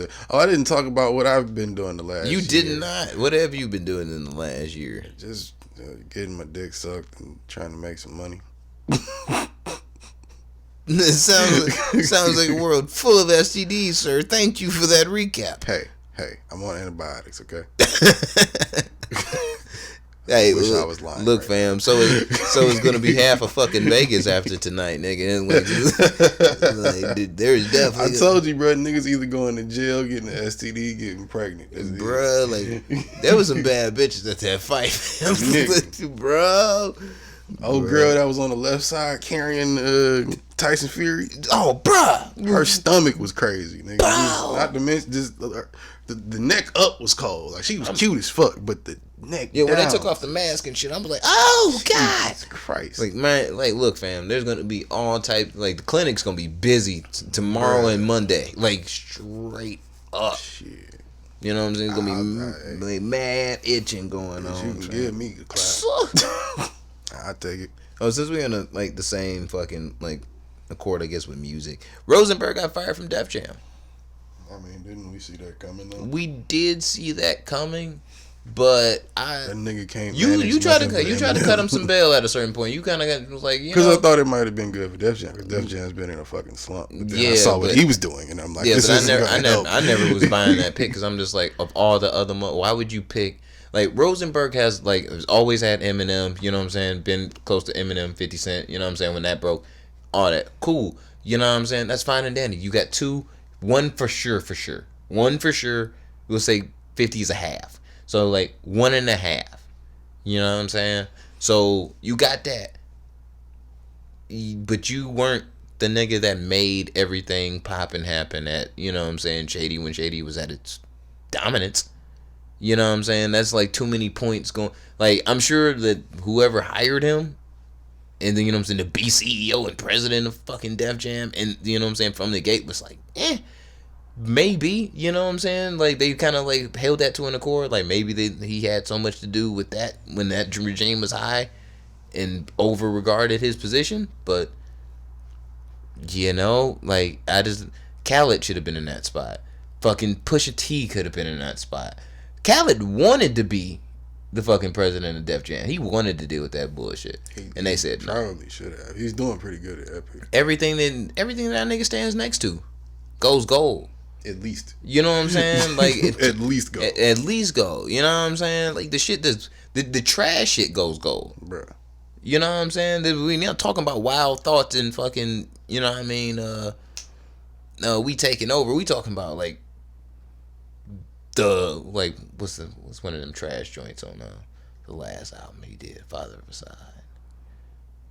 I didn't listen to all of it. Okay, one of the trash joints from that no one wanted to listen to, and that shit still went motherfucking did numbers and shit. Well, you know what I'm saying? Exactly. So I'm just that's something. He stands next to this shit and then just goes, bro. That's something I've been doing this last year that I guess I didn't mention. I dropped a song finally. I'm you rap now. That never wasn't rapping, but I just wasn't putting shit out. Busy Black is a rapper now. Been fucking. Well, y'all might have heard it. It's called Fly. You should type it in. Busy 9-3. Is it on all the DSPs? You already know. It is on all the DSPs. It's on all the DSPs. It's even in your mama PSSY, nigga. You feel me? A? No, I said A? A. But yeah, go check that shit out. Shit is dope. Nah, for real though. Yeah, it's called Fly. It's, I don't know. I might plug it in this bitch at the end or something. Busy 9-3. You know what I'm saying? On all your fucking. You know what I mean? Resurrection Therapy coming next month. Next month. So sounds so unsure. Well, you know, you gotta leave the door open. But while we, you know what I'm saying? While we plugging music and shit, motherfuckers, you know. By the way, check out Artwork. My AOS and shit, that's on all your TSPs as well. That shit is a dope project. And you know what I'm saying? Also, because I almost forgot that. I'm glad you said that because it just made me remember. Motherfucking Crimson Alchemist. 4H. Go check that shit out too. That shit just dropped. That's her new EP. That shit I think 6 or 7 songs. Yeah, just dropped on Valentine's Day. You feel me? I would recommend Chauffeur personally. It's my favorite on it. But yeah, I have listened to that whole project. That shit is dope. Then this comes from a nigga that never listens to any project ever. It's hard for me to listen to. That's why I didn't ask you whether you listen to fucking Royce the 5'9" shit. I almost did, but I heard the singles. Everybody it's hard heard for me the to do it singles. when I'm fucking. You know, had it not been for me listening to music earlier today, just being in the mood, I wouldn't have been able to say that. Goddamn, I just heard it today. Everybody heard the fucking singles, the Joyner Lucas shit that's been looming around. That nigga been dropping singles. That nigga been dropping singles for that project, ADHD, for fucking a year.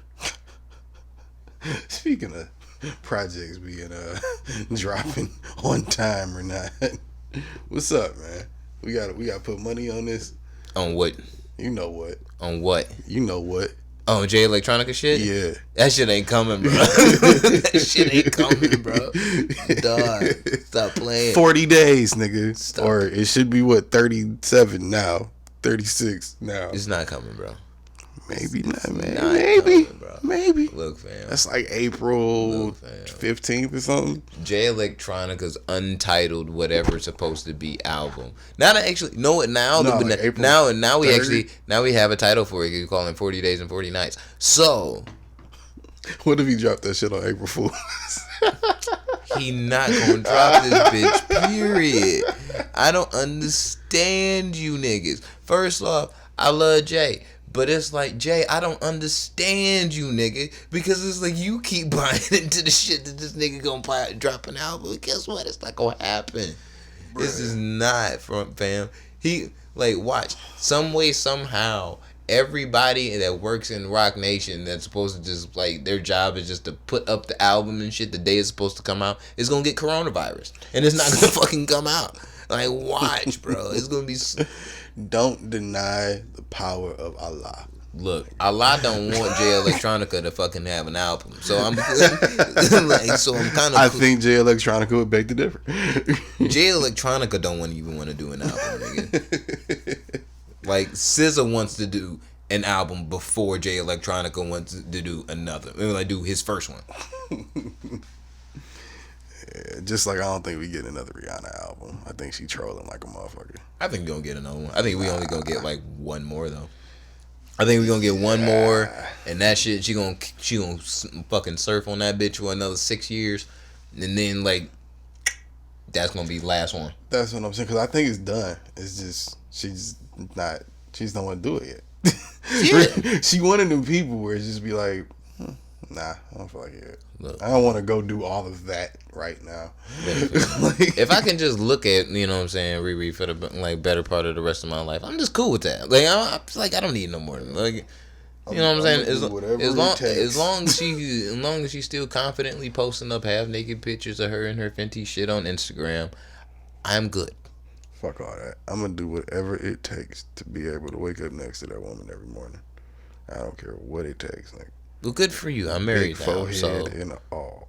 You know what I mean? Like good. That's a great goal. Ruin my life, baby. That's a great goal. That's a great goal. Nigga, what you talking about? If I was married, I'd be cheating for her. Yeah, you probably right. I'm ruining everything for that. If that's what it costs. You know, she a man eater, dog. Like, hey, eat me. You know what I'm saying?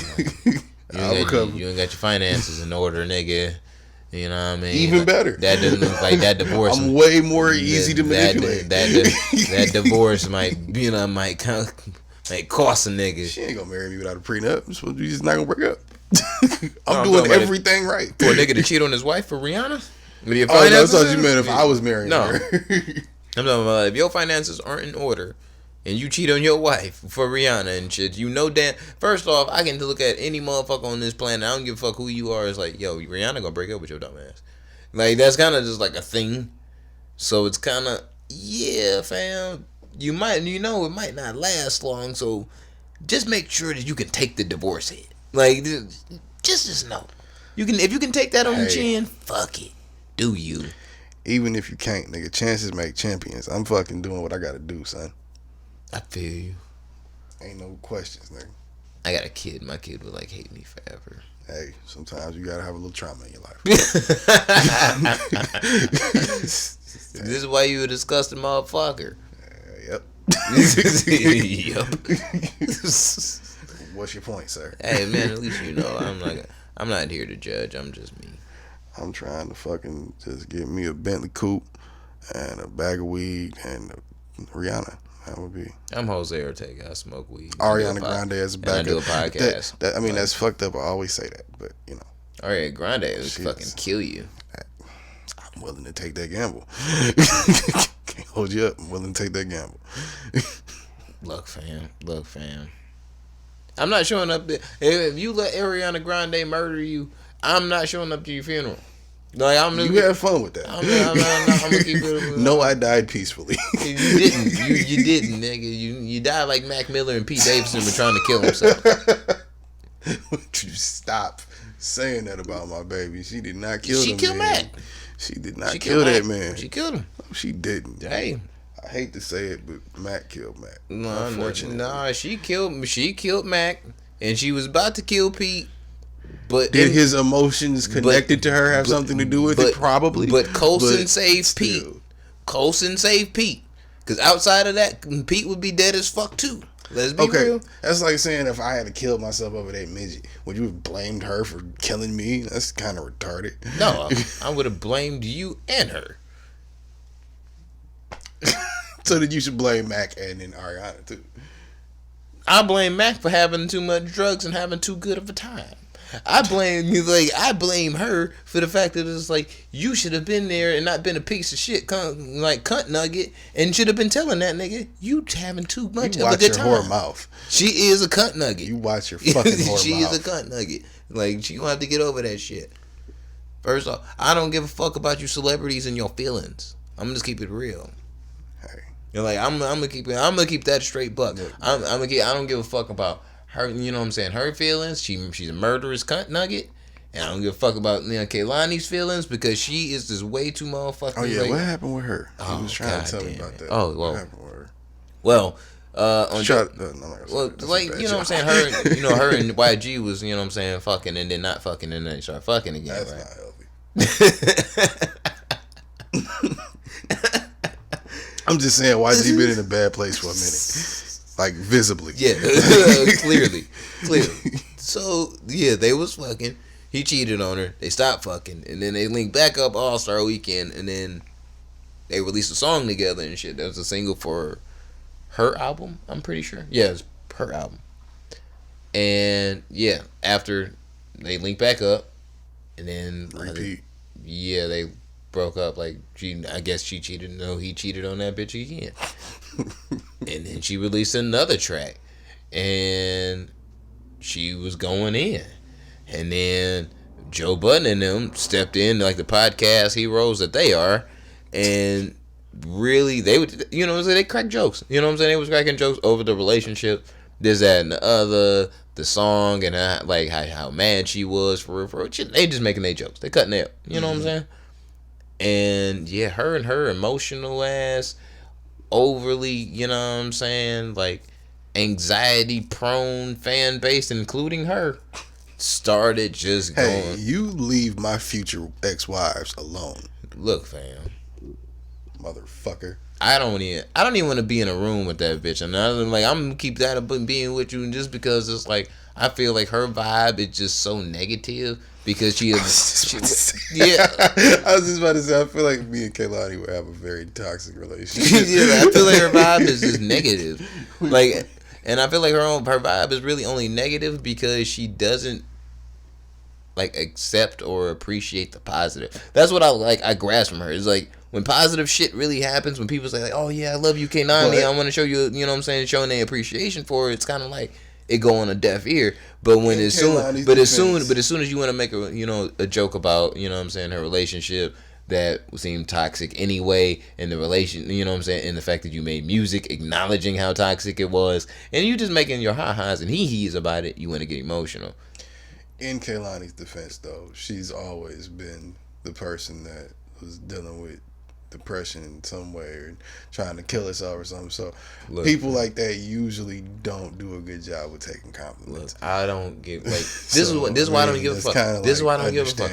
Every fucking woman that's under the age of 23 today claims that they have some type of fucking anxiety, depression, or something of this, or chemically mental disimbalance of the sort.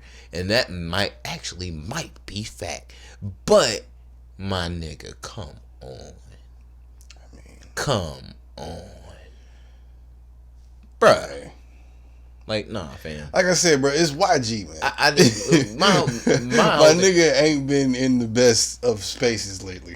Look, man, like, YG hasn't been in the best of spaces since YG was born. Okay? Like, YG. Well, arguably, he's in a worse space now. I've seen that nigga in every interview like, yeah, bro, I've been drinking way too much tequila. And then proceeds to walk out on stage with said bottle of tequila and do a show and be like, yeah. Like, he be out there almost like looking like, whatever. Like, I don't care. Of course. Like, YG's be fucked up, bro. Fucked up. I've seen him in concert. And you don't want to question him about it because you look angry all the damn time. Yeah, but it's like when you know the type of trauma it's like being you know what I'm saying, it goes into being a gang member and fucking.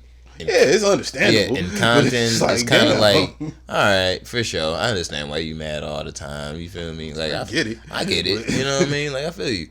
But my nigga, yeah, you lighten up, chief. No, I'm saying you can be mad, nigga. You can be as mad as you want to be, but yeah, my nigga, you can't just be kissing random bitches outside the club when you know there's cameras snapping and shit. But and you got a whole bitch at the crib. Not just a normal whole bitch. You got a whole bitch that make a lot of money too.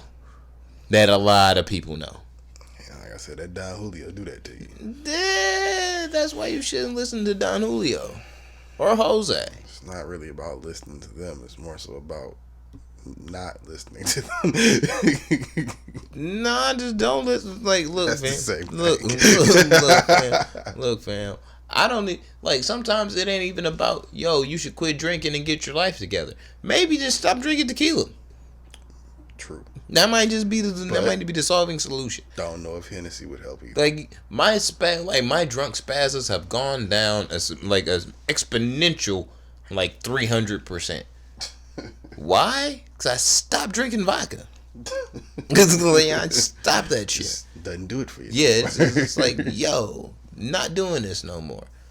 I'm tired. Yeah, vodka can be dangerous. You know what I'm saying? Like, I'm tired of waking up to a strange, you know what I'm saying? Waking up next to a strange bitch and just like, where are my pants? Bruh. Like, I'm sick of this. Like, this is a little weird. That shit gets old after like a year. It took like 4 for me, nigga. I was on the vodka train, my nigga. I ain't give a fuck. Like, nigga, I was on that bitch with fucking Nikolai and Oleg, nigga, and we were drinking vodka all the way down to the motherfucking, you know what I'm saying?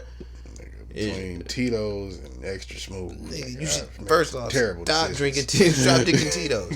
Everyone, like, Tito's is amazing. First off, it's just dangerous. I'm gonna say this over and over and over again unless they give us a bag. Like, straight up, this is my way of thinking about it. Tito's. Like, we're talking about a vodka that comes out of Texas that's named after every Mexican like person's uncle. I have an Uncle Tito. Like, dangerous, like I said. One thing's for sure, two things for certain. Mexicans and Texans should not, under any circumstance, for any reason, like, make a Russian drink. For no reason. At all. You got a point. Stick to what you know. You got a point. Stick to what you know. Like, just stick to what you know. But you in Texas, stick to moonshine, my nigga. Like I was about to say, that tells you right there just how good it is. That shit ain't won a bunch of fucking alcohol festivals for no reason, nigga. That's just good. It's not. To be the price it is and as smooth as it is, that shit is dangerous. It should not sell that shit $25 or $20 a fucking fifth, and then it tastes that fucking good with everything, nigga. It don't. It does. It don't, nigga. Like, I refuse. Most things it tastes great with. I refuse to really fuck with vodka. All right, what were we talking about? Sorry, y'all. We still program crashed. Yeah, we still experience technical difficulties. Hey, just because it's been a year don't mean my computer still ain't shitty, nigga. Oh, and for those of you that don't know, I'm back in the hood trapping like I never left, nigga. Hey, this nigga was trying to avoid the trap like fucking coronavirus and shit. And I told him, no, I hate the city now. I hate to admit it to myself and others, but I enjoy living around quiet white people. What's wild is about it is like this nigga is like so. Yeah, they might be a little racist. This nigga gets so upset that he hears fucking sirens and shit at night, which is the shit that makes me go to sleep. My man was walking through the alley the other day. I'm on the toilet taking a violent shit, and my man, I got the window like, cracked, wow. right? So I got the window cracked, and I just hear, I need some more ammo. Fire, fire, fire. I dive off the toilet, butt ass nigga. Like, nigga, I hate this shit. Niggas make too much goddamn on noise. Should be ashamed of yourselves. I see why motherfuckers be angry all the time. You must loud. This nigga like holds himself to being around Indians and white people. I'll take it back. 8 years. Comes back in the land of niggerdom, and then all of a sudden it's like, I don't like this. I shit, I hate nigga. this shit. According I lived in the hood for 17, 18 years. It never bothered me, bro. Moved to the suburbs for like 8, and it had an effect. When I moved to the suburbs, it used to be weird to hear no noise, bro. I got used to it. Fam, I had a hard time sleeping when I first moved up to the hellhole that is Flint. Straight up, when I first moved up there, I had a hard time sleeping because it was so fucking quiet, bro. Where I lived, it was just mad quiet. I didn't hear shit at night. Right. I went to go get weed in the city and shit after work, and I was tired as fuck. My weed man wasn't answering, and I parked in I parked my car in my parents' house and shit, and I was just chilling. I smoked a cigarette, and my eyes just closed, and and this is the summertime, and this is nothing but I hear just niggerdom happening outside, subs going, banging, it's 4:00 in the afternoon. My ass was knocked in the car, windows down for 3 hours. Nigga, straight knocked. That shit is like a lullaby to me, nigga. Real fucking talk, bro. That's you ever seen My Cousin Vinny? I've seen parts of it. Oh, well, shit. I think I've seen the highlights. If for you people that listen to this podcast, if you ever seen My Cousin Vinny, that's me. That nigga can get. Wait, are you Vinny or the cousin? Or no, are you Vinny or the nephew? Benny. Cause that nigga couldn't get no sleep nowhere in the fucking country, in the backwoods of fucking whatever state they was in. It was country in a motherfucker. And then after one day, he had a win, and he was the boys was getting back on the fucking bus, going back to jail and shit, going back to county. And he was like, yo, I'm going with them. And this girl was like, what the fuck you mean? He was like, maybe I can get some sleep in this bitch tonight. These niggas from New York. So these niggas go to jail. It sound like a prison riot is happening in the motherfucker. This nigga knocked straight out cold. That's me. Straight out cold. Speaking of Joe Pesci movies, did you see The Irishman? Best movie I saw last year. I still think the Joker was better. Joker was pretty good too. There's a couple movies that I actually saw that came out last year that I really, really enjoyed. Joker won the Oscar, didn't it? Yeah. The main thing. Yeah. I don't think No, it was Parasite. Yeah. Parasite. Joker, Joaquin won Best Actor. Yeah, Joaquin was winning a motherfucker for his performance. And that's why I thought about the movie. I felt like his performance was really, really lit. I thought the movie... Yeah, no, it was that good. I thought the movie was great too, but it was the only thing I just didn't think it was going to go ham because of what... the standard of whatever the fuck the academies do. The only thing I didn't like about that movie, it was just kind of a catch-22. The Irishman or Joker? The Joker was I don't know. It was the way they did the ending. I like the ending, but it feels weird. It left it open and then you don't know what the fuck what happened. No, I'm not talking about the ending, the part before the actual ending, the De Niro scene and all of that. Oh, it's kind of spoiler alert when he shot him in the fucking face. Yeah, if you ain't seen it by now, it's your fault. Yeah, it's been a year almost, or no, 6 months now. You should have fucking. It's on DVD. Go see it. Fucking. It's Blu-ray or digital copy. Who buys DVDs anymore? Buy it on demand, bitch. Something. It's on everybody fucking cable demand shit. That's why you never get a bitch like Rihanna because you watch DVDs. You poor bastard. That's exactly why I might get a bitch like that. What are you talking about? I'm a real ass nigga. I'm gonna say she that bitch. You imagine the last time she dated a nigga that watched DVDs? Never, nigga. At this point, not since fucking what was it? Not since she was watching. Yeah, DVDs, since Unfaithful came out, probably. Man. Oh, speaking of my other celebrity crushes, my bitch. I can't say my bitch. How the fuck you going from movies to celebrity crushes?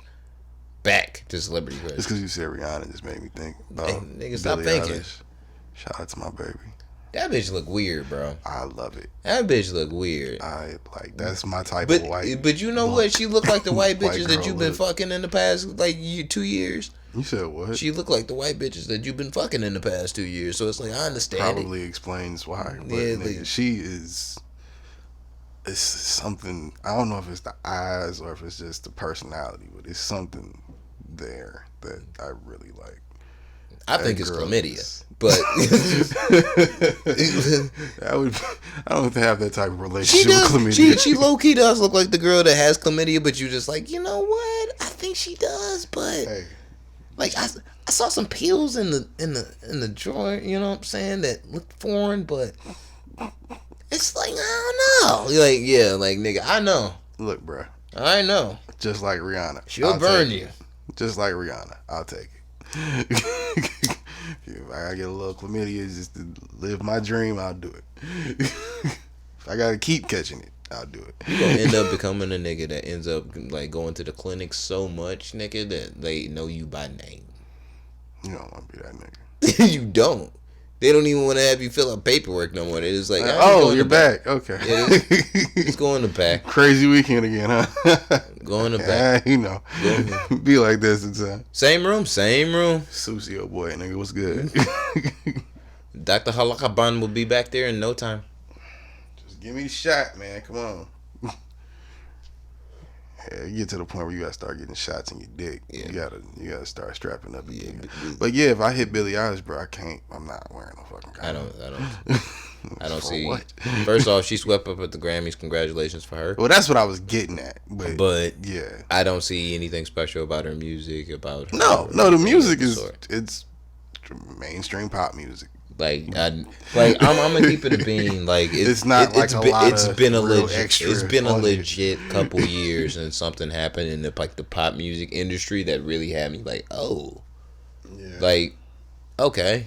Yeah, it's been kind of slow for them, but they're known for just cranking out copy after copy too. So it's kind of what they do.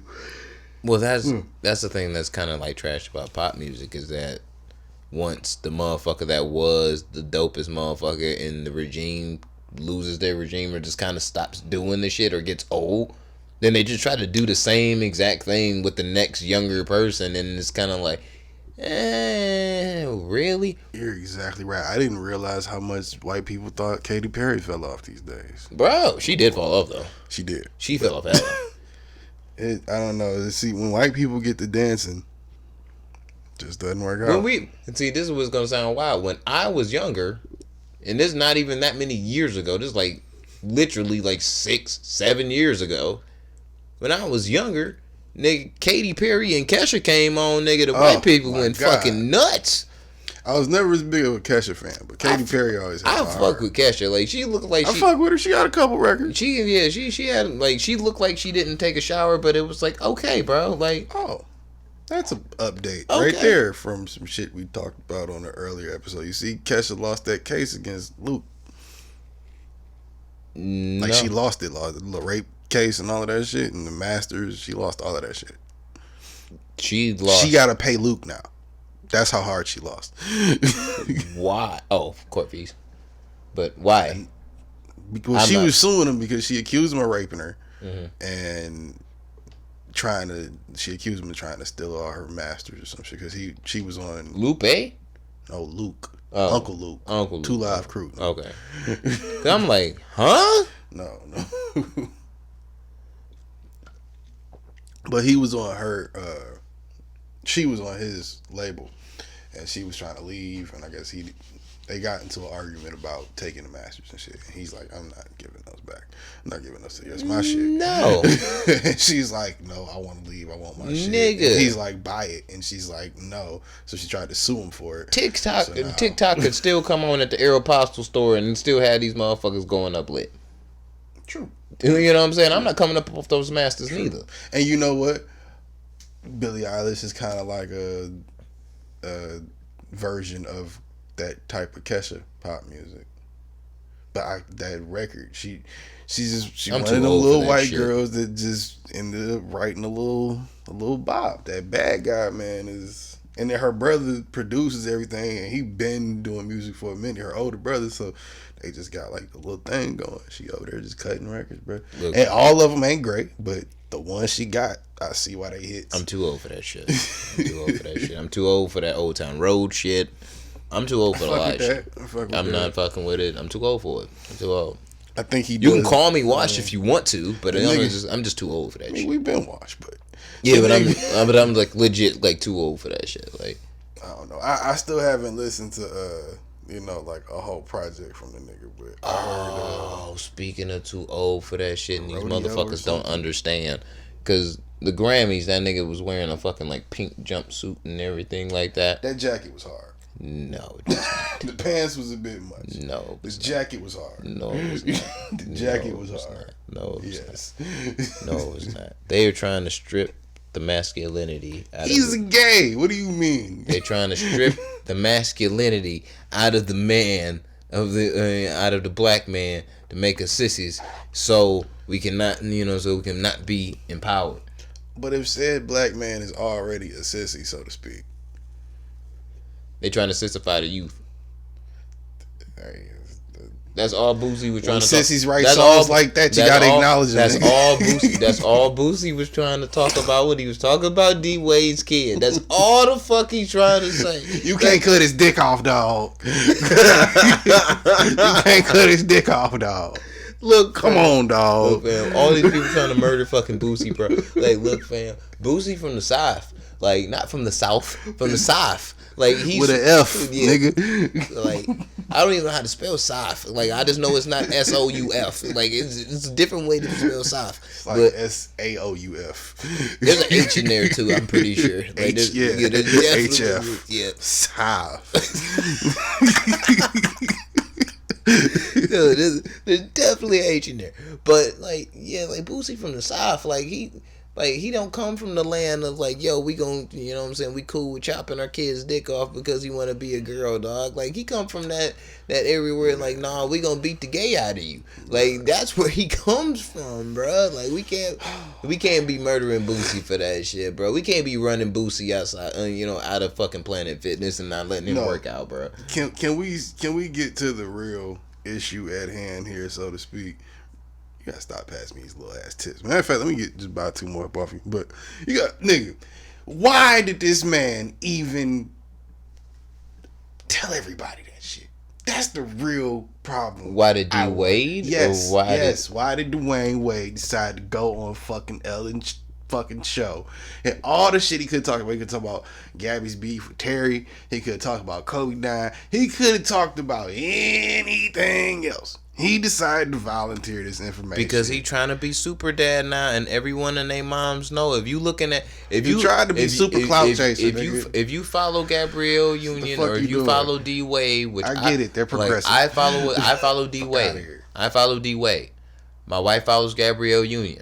We both see the same type of pictures of him and their son, you know what I'm saying, son, daughter, and shit, and we both come to the same. We would both come to the same conclusion. He's a they, you fuck.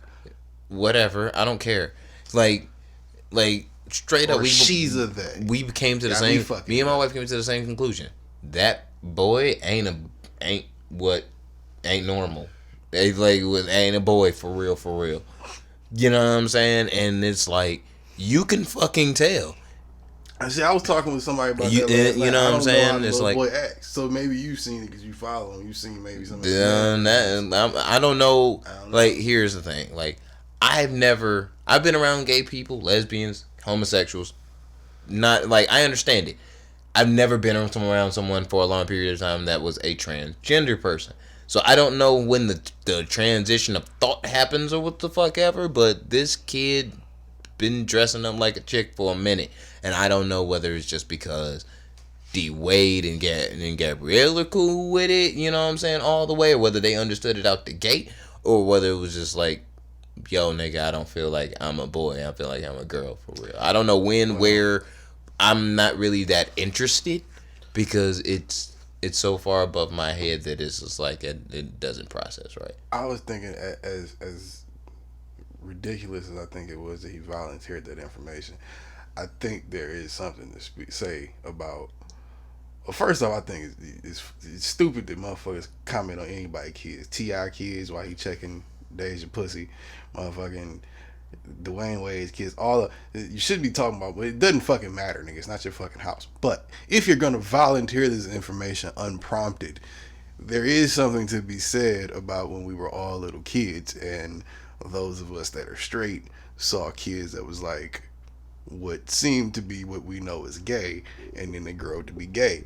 They might not know they gay then, but they got a lot of gay mannerisms, and you just look and be like, yeah, that nigga's You not different. like us. Like, That nigga's different. You know what I'm saying? Not like us. You don't know it's gay because you a kid at the time, but it's gay. And he grows up to be gay. The kid might have the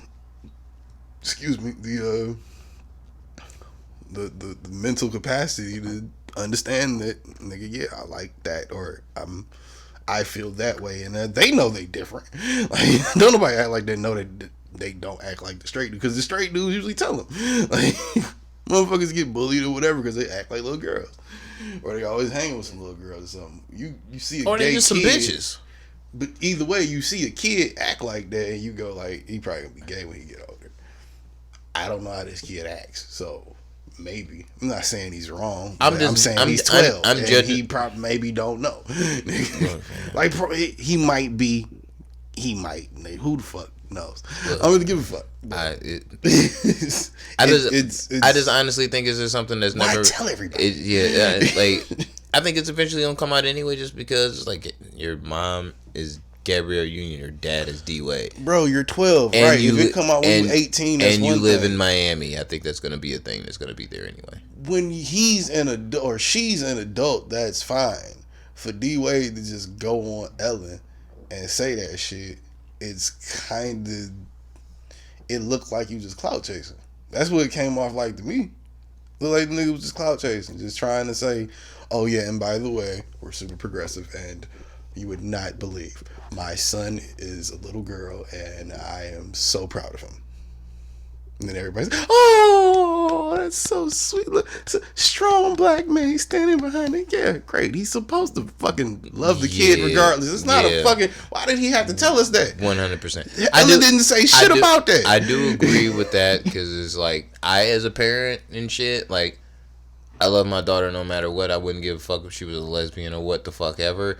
But also, I'm not a clout chasing dad neither, to where it's like, it just felt like that to me. I'm like, but I feel that, but it's like I'm not one of those people to where it's like I would feel even in this position that it would need to be put out there into the world, at least, especially not at this point in time in life. You know what I'm saying? Like, it's a big. I feel like it's one of those things. It's a big decision because it's a life-changing decision, because you really trying to convince this kid to, like, or this kid is trying to convince you, like, yo, I really do want to fucking chop my dick off, yo. And so you can't convince me of that when you 12. Maybe when you 18, or not even 18. Maybe when you 21, you can convince me. You can get me to entertain the idea. If you've been talking about it since you've been 12, I'll entertain the idea that you want to do it. But I still don't think you're in your right mind. Yeah, like, it would have to, like, adult you would have to be. Yeah, talking. you gotta be over 25. Yeah, like, you at 30, if you want to be like, I'm cutting my dick off, do it. Fine. All whatever. right, like, for sure. You've like, been on this shit for like 18 years. Do you? Right, like, you completely confident in your decision? Go ahead, bro. Like, I'm not gonna fucking stop you. But it's like, when it comes down to like, yo, I'm 12, it's like, yeah, are you Shut sure? Up. Go back in there and play a game. Yeah, I'm like, were you really sure? You know, you chop it off, you don't grow back. Like, you can't get it reattached. Exactly. You know what I'm saying? Can, but it's always different. Yeah, it's never gonna be the same. Yeah, it's not gonna work like that, my nigga. It's not, bro. I stumbled across that fucking wall in porn. That was not. Have you ever seen a dude trying to fuck oh god. What? Smashed in. I like to watch like compilations and shit, right? You disgust me. Some niggas think it's funny, I guess, to throw a little weird shit in there. So you be watching some regular ass compilation shit, and in the middle of it, they'll put it in there where it's a dude fucking a dude, but it's a close up of a dick going in a pussy, but then it draws back, and it's a dude that had the surgery. Yeah. Yeah, like, no. Shit nasty, nigga. Like, fuck that, yeah, nigga, no. Nah, it's because of the way you looked at me, motherfucker. What the fuck? That shit, nah, bro. Look, that's that type of shit where it's like, oh, I guess niggas would watch that too. Like I said, I guess that would be a thing. Don't speak on motherfuckers' kids. That shit'll get you killed. I'm gonna keep that a bean. But like, don't fucking, like, we shouldn't be trying to run Boosie out of fucking Planet Fitness. I mean, Boosie been being, y'all just mad at Boosie being Boosie. Yeah, it's like real shit. Like, you got motherfucking like frat parties I was and about to shit. say, wasn't them frat boys Yeah, just the trying frat to? boys trying. He came in that bitch. What, nigga? What y'all gonna do? He came in that bitch with the whole fit on. My thing is, why y'all fucking with Boosie when he trying to stay out of prison? Bro, like, why y'all? Everything was free Boosie, not just 5 years ago. Right. It was everybody was on, but now then it was, you're evil, nigga. Then it was pray for Boosie when he got cancer and shit. Nigga, like, come on, right. Bro. Like Boosie always gonna be Boosie. He do Boosie shit. That's Boosie, nigga. Like, what the fuck do you really want? Even if you don't like his music, you gotta respect the nigga point of view sometimes. I respect Boosie as Boosie. I don't like Boosie's music, but I like him. I respect him, and I like him as a person. So it's the only rich nigga to get on Instagram Live and make cheese sandwiches. This the only nigga that's rich as fuck and then be on Instagram Live that still be working out at Planet Fitness. Yeah, can you imagine? I mean, but it kind of seems like something he would do. I feel like he would have a home gym actually, but I would have a home gym if I'm Boosie. I mean, if you're not at home though, you might want one just for when you travel in the country. You can get a little Planet Fitness, and then, you might be in a hotel, might not have a room. Look, you got Planet Fitness everywhere. Boosie get a $10 membership and go wherever in the country. First off, you self-conscious fat fucks that go to Planet Fitness and, you know what I'm saying, trying to hide your fatness away from all the motherfuckers that be working out at like the real fucking gyms that have saunas and shit in them. Lifetime gang. You know what I mean? The LA Fitness bag. Like, nah, Lifetime, nigga. Whatever, nigga. That too. And pay too much money. Like, you judging Boosie because he made a very Boosie Southern-like opinion, which if you really was real, like really, really real, and not just reacting to some shit, we gotta get that as a drop. What? That Boosie, come on, dog. We gotta get that as a drop. Like, dog. Like, I'm not mad. Like, look, fam. Like, I'm not gonna ever be mad at Boosie on no shit like that. That's Boosie, nigga. See, I fuck with the music. I fuck with him. I've been fucking with Boosie probably. I'm 26. I've been probably fucking with Boosie since I was like 15, 16. When Boosie didn't have gray hair, like that's like. Yeah, like when he was still Lil Boosie. Nigga. Yeah, like and he was only popping in the South, and only like hood niggas knew about him. Like, popping only in the South and a hood near you. Like, right. That's it. Like, nigga, you wouldn't. I got put up on Boosie by, like, I had seen him and like I never heard the music. Niggas put me up on that shit when I was like 15. I was like, oh. yeah, I can get behind this. And it's not. I can't say it's one Boosie project I don't like. Hey, I mean, like you a fan. I feel you. Same thing with Webby, but really, you a Webby fan? Yeah, I always been a Webby fan. I've been a Webby fan as long as I've been a Boosie fan. I'm about to say Webby has fans. Yeah, nigga, you think you could survive acting like that and not have a fan base? I thought he was dead. Oh, you think he died? Lean overdose. Where did you hear that at? Where you would have thought that was a true thing? Never heard. I haven't heard anything from Webby in like 15 years. Nigga be on Twitter wilding. Just be talking shit. Well, he probably close to that overdose. I don't think he do a lot of drugs now. I think he's just crazy. I agree with him. Well, and he can't talk very well, so he's very misunderstood. Like, we all know Webby can't spell. Jace. That nigga felt arithmetic 4 times. Like, you know that shit. Like, fuck out of here, bro. This nigga ain't never coming back to the Breakfast Club. That nigga talk like he motherfucking is punch drunk and been in the ring with Muhammad Ali, Joe Frazier, and Mike Tyson. And you know damn well he ain't a boxer, bro. Hey, the streets will do that to you. Look, fam. Nigga said, my grandma told me to look at you, look the streets, then did you? Yeah. It's Webby bars, nigga. That nigga know he look crazy. Yeah, that's every nigga bars that becomes a rapper that comes out of the South, nigga. Like the baby's fucking grandma is calling this nigga like, nigga, why the fuck you put all that like them diamonds in your mouth like a dumbass? Like you know damn well she did. You know what? Speaking of and grandma, that nigga was like, it's a grill. Like she was like, nah, nigga, you look stupid as fuck. Take that out, boy. Yeah, take that out. Like you know damn well you wasn't born in this world with no fucking diamonds in your mouth, you stupid ass nigga. Can we come to an understanding as to why every black grandmother's handwriting is exactly the same? They've been taught by the same teacher. Everywhere. I thought like that had to be like a time thing, right? I would feel like that, or it's just like that one chick from Pokemon that like is technically has a job everywhere, but she's not the same person, but is like related to somebody. Same character, yeah, like it's just that. You know what I'm saying? It has to be that. You might be right. I mean, like any and everything else doesn't make any sense. I just saw that on Twitter today, and I was thinking about it because this chick had posted a picture that it was a recipe that Rosa Parks had wrote. I guess to her grandkids, like a pancake recipe or something. Word.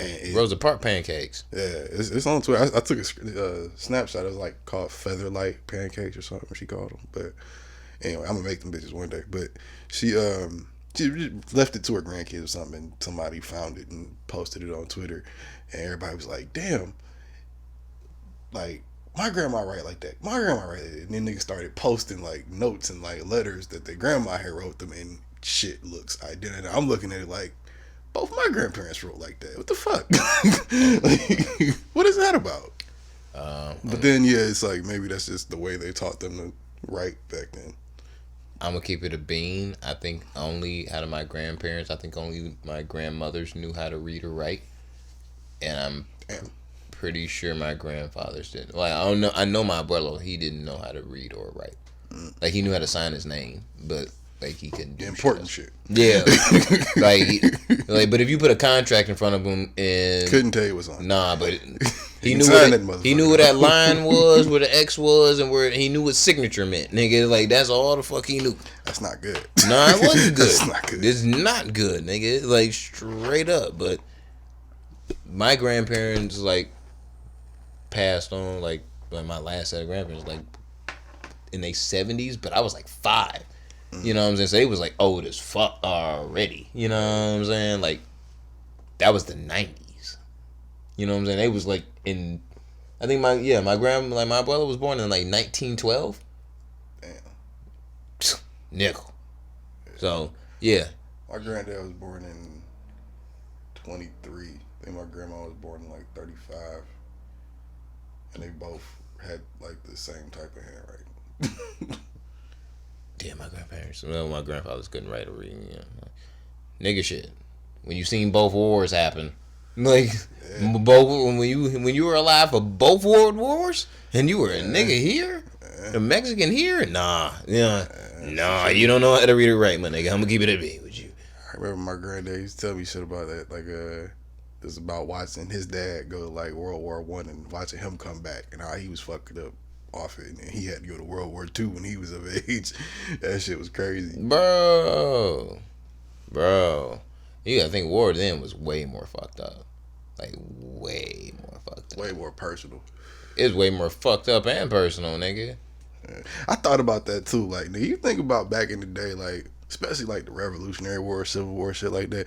Think about how mad you gotta be and how like attached to this agenda you gotta be to send horses with niggas on them to dig trenches to shoot one-shot guns and motherfucking stab them up and like just this like almost what would be like a RPG or one of them strategy games today, where you just like that type of shit. Think about how mad you gotta be to send a nigga 10 hours east. Nigga, I didn't like what it was like. It wasn't until like high school when I was in history class when I found out like how like the shooting shit really worked.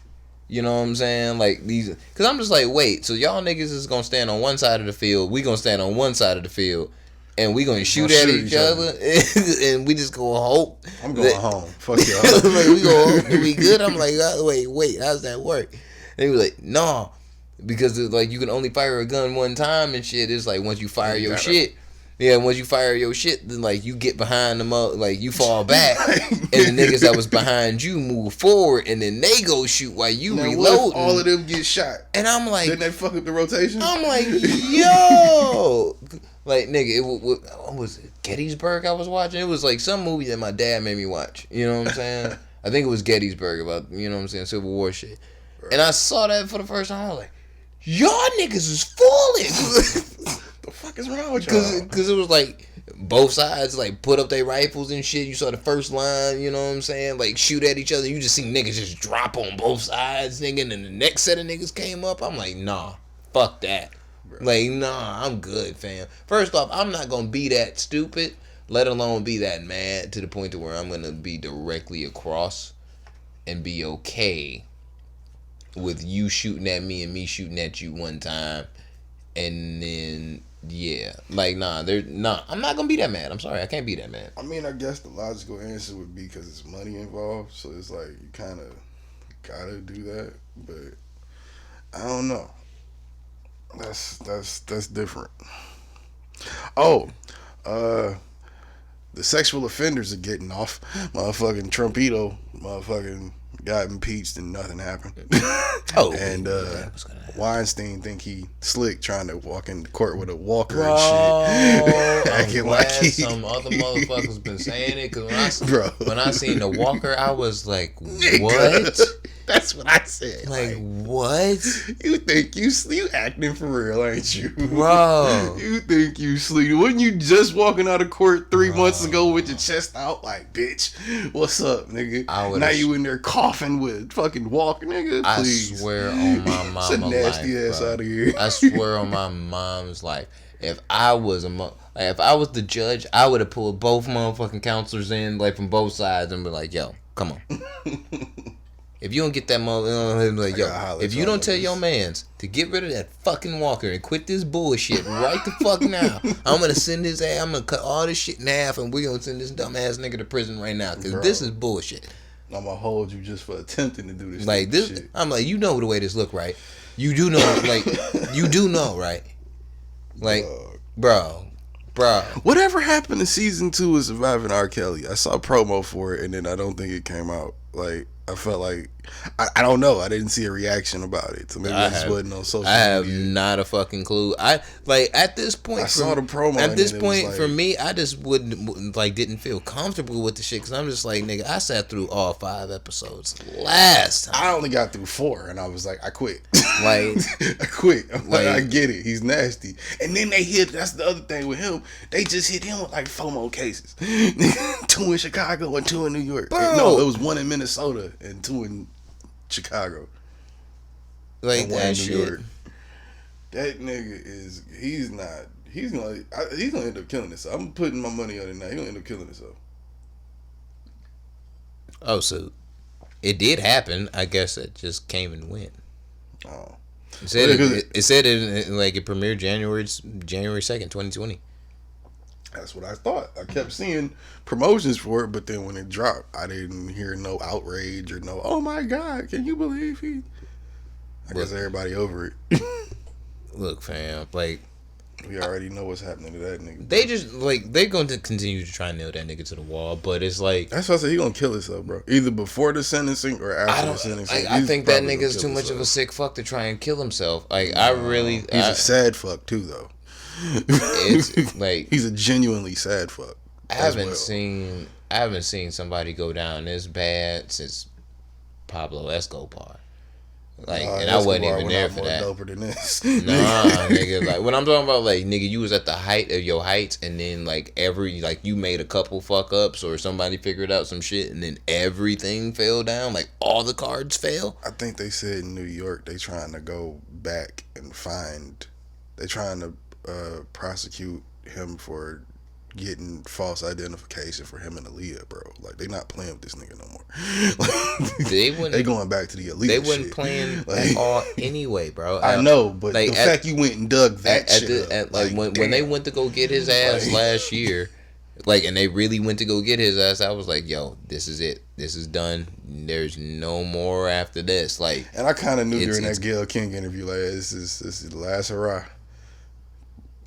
Last time we gonna see this nigga. Yeah, like I knew the game was motherfucking over as soon as like they went and got his ass for real after the Surviving R. Kelly shit happened. Cause I'm just like, yo, this is done. One of the girls you see, and especially because it's like when they found out when we found out they got the fucking laptop and the hard drive and shit with all the fucking the shit on it, and I'm like, nigga, that shit probably got like in my head. I'm like, that shit probably got bitches from women from all over the country, young, older, legal, illegal, all over the country and shit. Where it's like, if you can identify these women and shoot them, you know what I'm saying? Like, the fucking state can try this nigga. I'm sure all 50 states, or at least 50, you know what I'm saying, different cases could be pulled up on this nigga, if not more. He's working on 30. He got about 20 now. He not surviving, bro. He's not getting He's working on 30. There's no like nigga. There's a thing where I think I even brought it up on the last podcast we did. If you can beat one, that's all you need to beat. You got, you know what I'm saying? Like, beating one is a 50-50. But when you gotta beat 30, you already beat one. You already had your one. No, I'm talking about for this way around. If it was just like you lose the second time, if it was around. on some Michael Jackson shit where it was like, because Michael Jackson was like fighting the case, like, all right, it was one, you beat it, all right, cool. Couple years later, there's another one that came up, all right, cool, you beat it. You know what I'm saying? Like, Mike shit was different. Yeah, like it was just like the one, you know what I'm saying? It was the one, but it's like when R. Kelly shit the first time, one, that's all you got to do is beat that one major one, and you good to go. When you trying to say you got to beat 150 times, all it takes is one motherfucking loss. Yeah, it takes one L, fam. It's over with. Like this nigga could literally win every 49 out of the 50. I mean 29 out of the 30. At one still might get your ass hemmed up. Yep, and that one would get you sent to prison for 15 years. You see Cook County not playing with nobody. You see they indicted Juicy too. Really? Yeah, you ain't see that? They indicted Juicy Smollett. I don't even fuck with Juicy Smollett. I don't even fuck with that nigga, bro. I don't even fuck with him, bro. Cook County is not playing with niggas, man. Like, look, fam. He was just really trying to keep his career going up after the downfall of what was a terrible show after season 1 of Empire, and it just didn't work. It just did. That is the craziest way to get a promotion I've ever seen executed. That's the craziest way to try and sell records. Like, cause that's really what it was all supposed to be geared for. Was supposed to be selling records for his album. You know what I'm saying? Like, just nasty. And it's like, dog. Like, at this, like in my head, I'm just like, yo, fam. I mean, I get a good PR. This is how I really feel. This is how I really feel. I've seen Juicy Smollett on shit that wasn't Empire plenty of times on just shit that like daytime shit that my wife. I'm like, oh yes, on daytime shit that my wife be watching. I haven't seen that. Look, fam, this would be. I'm talking about shows like cooking shows and all types of shit where it's like, this is like making promotion rounds and shit. Yeah, like that he would like he could do a promotional round for these people who actually care about who the fuck he is without doing those type of antics. Right. And look, fam, I wouldn't be listening to Juicy Smollett even if he didn't do the antics any motherfucking way. You a gay black dude that everybody loved. The fact that you fucked that up is that's what I'm saying. Like, nigga, you was on these fucking cooking shows around these white people that loved you and shit. You know what I'm saying? You got the people that was rocking with you from fucking Empire. You know what I'm saying? Like, nigga, don't like on some real shit. You really didn't need to have that type of fucking, you know, they'll do some antic like that to fucking try and sell records, nigga. All you had to do is realistically put on your fucking Twitter, I'm releasing a record. Yeah, and he did do that, but he tried to do all that extra shit with it. That is the illest. But don't it look suspect as fuck? That it's like, oh, the whole shit looks suspect. Yeah, but I'm just saying, like out the gate, it's like, oh damn, this shit happened to me. It's so terrible. These people are so fucked up. Ooh, ooh, ooh, ooh. And yeah, by the way, I got an album coming. Huh? Yeah, I can't do that, bro. I'm telling you, like straight up, I've had some really fucking traumatic shit happen in my life. The last thing that I was thinking about after that. It was the artistic album is on hold. Yeah, the artistic shit that I'm thinking about. Like after that, nah, if the album, that really happened, yeah, the album's on hold. The album's on pause mode, I need a week off, nigga. Yeah, like I know you had some shit lined up for me. You know what I'm saying, for the promo of this shit. But yeah, I'm gonna need a minute to like get my shit together. Did all of that, went on stage, called yourself the gay Tupac. Nigga, come on, I'm done. I'm done with that nigga. Yeah, and I just it just had to happen at a certain point in time, and I think first off, he made the wrong people mad. He made the fucking police mad. Like he made the niggas that was trying to help you mad. You already tried to make it political, but then you like. You went and wasted a bunch of niggas' time, money, and you let them do a whole ass investigation. Yeah, but it's like but it's like with a lie like his, he makes way more people look foolish because they had to deal with his lie. You know what I'm saying? That's what I'm saying. That's why they mad. Yeah, work within that lie. Like that's why people don't like nigga. No one's gonna feel sorry for you. As many homicides as it is in Chicago, the niggas could have been investigated. I was saying that a year ago. You let this bullshit, right? Like, you let this bullshit crack, nigga. Come on. Real shit. Like niggas is getting killed left and fucking right, nigga. You can like right now at this very moment during this podcast, nigga. We was driving down fucking Chicago and like driving down the South Side, nigga. We would hear gunshots. 1,000%. It's gonna sound like Chirac. Like for real. I'm sure you could hear a couple. Nigga, it wouldn't be as quiet as it is right now, and we in Detroit, nigga. Yeah. You know what I'm saying? It wouldn't sound like this. You know what I mean? So it's like, fam. Yeah, and it's just selfish as fuck that it's just like his sister and all them other like his whole family is like in the fucking like industry. And not all them niggas gotta kind of like got that shit hanging over you, bro. You know what I'm saying? Like his sister's like cold to me, and it's like she gonna have to have a hard time fucking getting a job like in the next movie because like like you such and such brother. Like you such and such sister. Like we don't fuck with him, so don't fuck with you. So get the fuck out. Yeah, that's you know what I'm saying? Yeah, that nigga was trash for that shit. Like. Wow, it's crazy how much shit that happened in a year that just around the time that since we've last done an episode that low key this has been a great low key like the fact that we stopped around restarted around this time that we last stopped. Yeah, it's just like a recap of everything that's been happening, but that we left off on, and not much shit's changed. Real shit. Not much World's shit's still changed going to hell in a handbasket at all. Niggas still need to cut heads off, and we gonna make this shit rock. Let's get what's the name? What's left on the list so we can get the fuck up out of here. The one last thing that I really want to fucking talk about is Amber Rose's forehead tattoo, and we can get the fuck out of here. This bitch tattooed bash and slash on her fucking forehead. Now she, if you know how she has a kid with Wiz Khalifa, Sebastian, bash. All right, cool. Wiz got bash tattooed on his face. And she has another kid with some random. I like that. She has.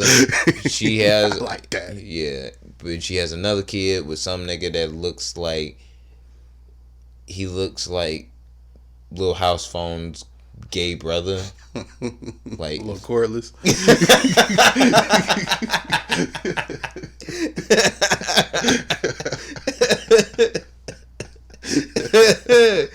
Oh shit! That was funny. That one was funny. I would say Lil Beeper, but whatever. But yeah, look like a fucking Lil House Phone's gay little brother and shit. And that child's name is Slash. So she's tattooed fucking Slash and Bash on her fucking forehead. From hairline to hairline. Bash and Slash that ass, nigga. Bro. Look, fam. Hey, I'm all for face tattoos. Put them in the right places. But bad decisions are bad decisions. Look, no matter what way you cut the cake, my nigga. Look, man. We gonna have to get rid of Amber Rose in the next racial draft and try and work out some type of draft with the Jamaicans. It's like just come up off this. Nah, that's not a fair trade. Look, fam, can we get Usain Bolt? He's not. Nah, he's not gonna fall for that. Not for Amber. You need she got her slut walk though. Yeah, But she's he annually runs really fast. Yeah, but she's annually more profitable than Usain Bolt. Nah. Every 4 years, that money, that check is nice. That shit'll get you to the next 4 years. Did you get a couple Wheaties checks and shit? That shit'll get you to the next 4 years. Yeah, but checks is nice. Yeah, but that bitch making, Wheaties check every year. So, you know what I'm saying? Slut walking and shit. Nah. You're saying getting a whole bunch more money than her. She kind of fucked up a lot of her money because she ain't fucking with Wiz no more. Did she? Wiz making way more money than, you know what I'm saying? Like, Wiz always made more money. A little cordless. Like, like she making way more money than him. Well, I think Amber's one of those people that just likes the person she likes. That bitch is a succubus.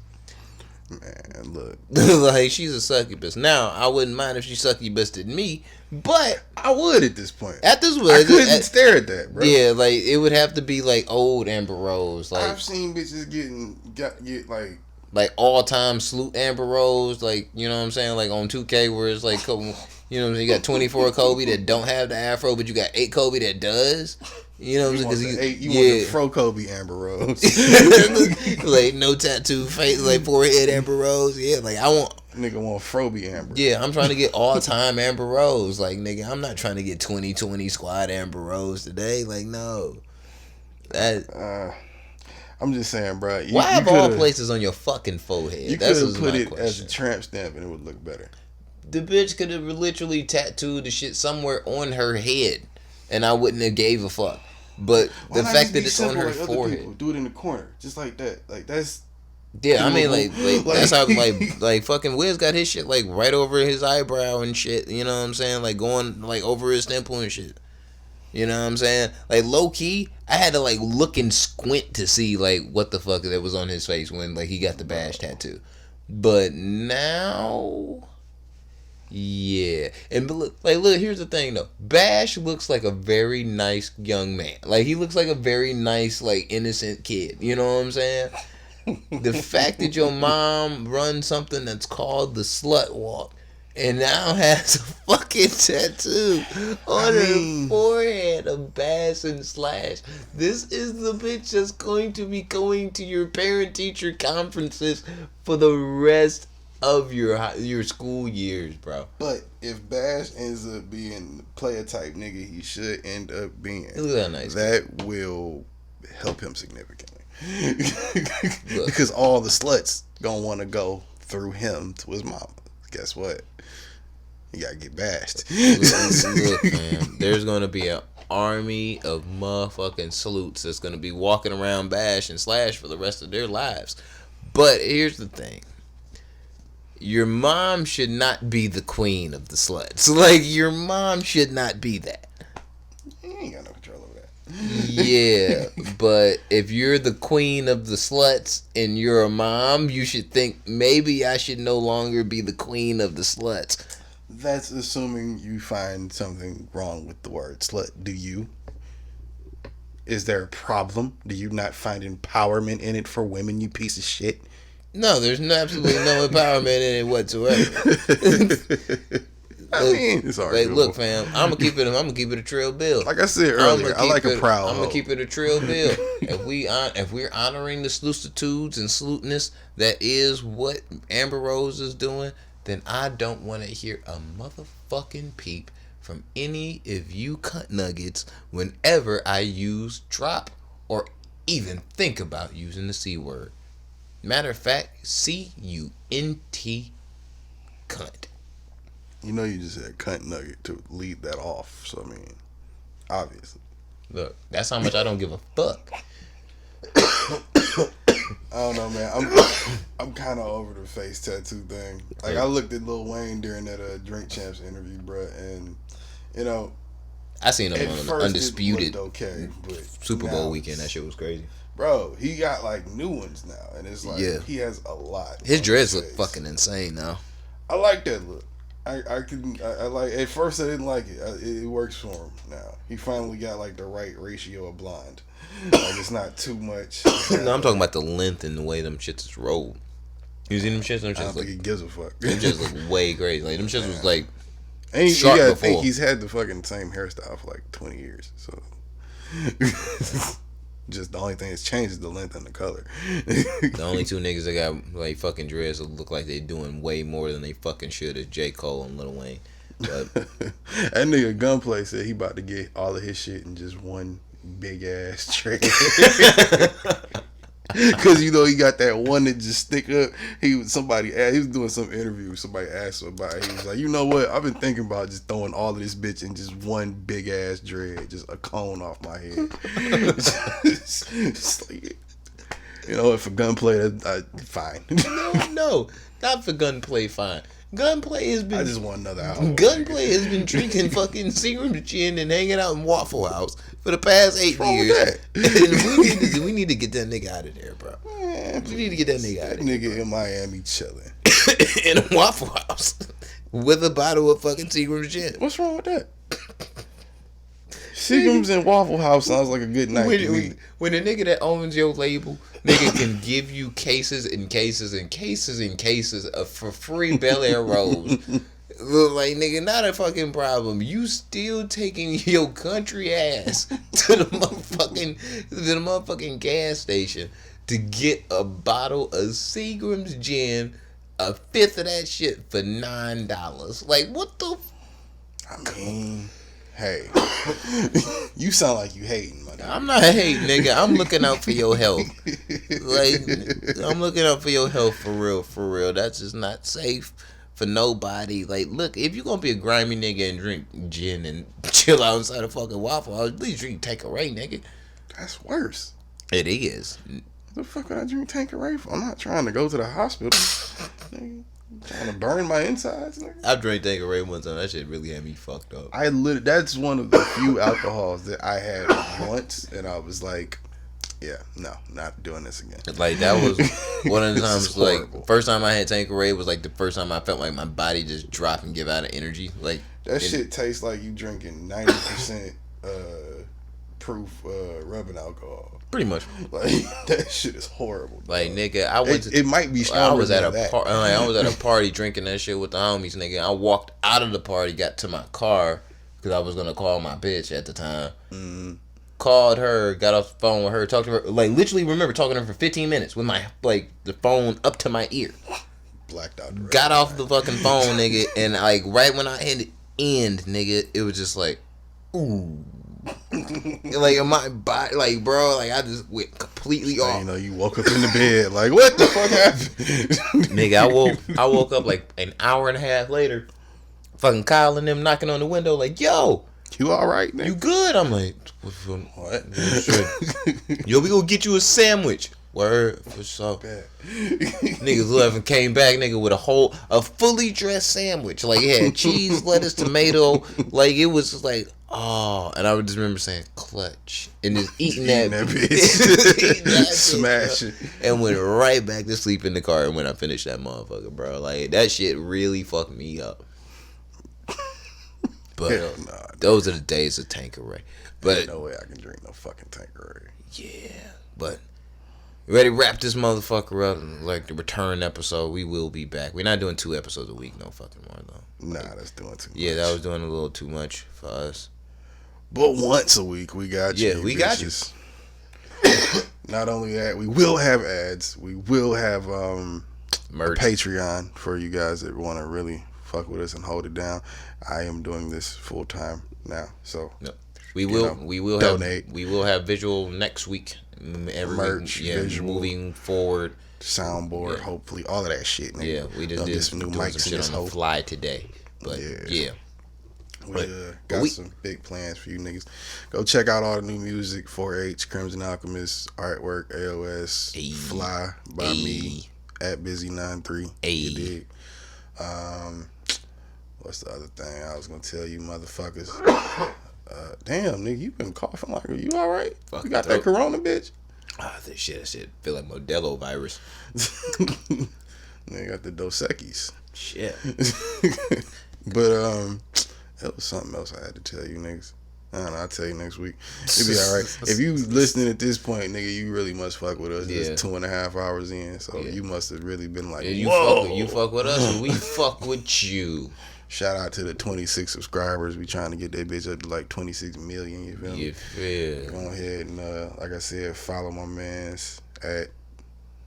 What is your handle? Ah shit, I changed my shit. Right. That's yeah, like, but on Twitter for sure, it's still TN2M at _ Ortega. So like, follow me on Instagram for sure. And I think on Twitter. I think Instagram is like Ortega _ Corleone. Well, my shit real simple, nigga. Busy93 for everything. BZZY93. Don't forget the. To go pee before you listen to the music, because I don't want you pausing. I don't know. You fucking stupid. It's 3 in the morning, bitch. Goddamn. Shit. It's good to be fucking back. We'll be back next week. You know what I'm saying? Another one in the bag. You dig? Yep. Yes, sir. We out this bitch. Don't get face tattoos. Peace.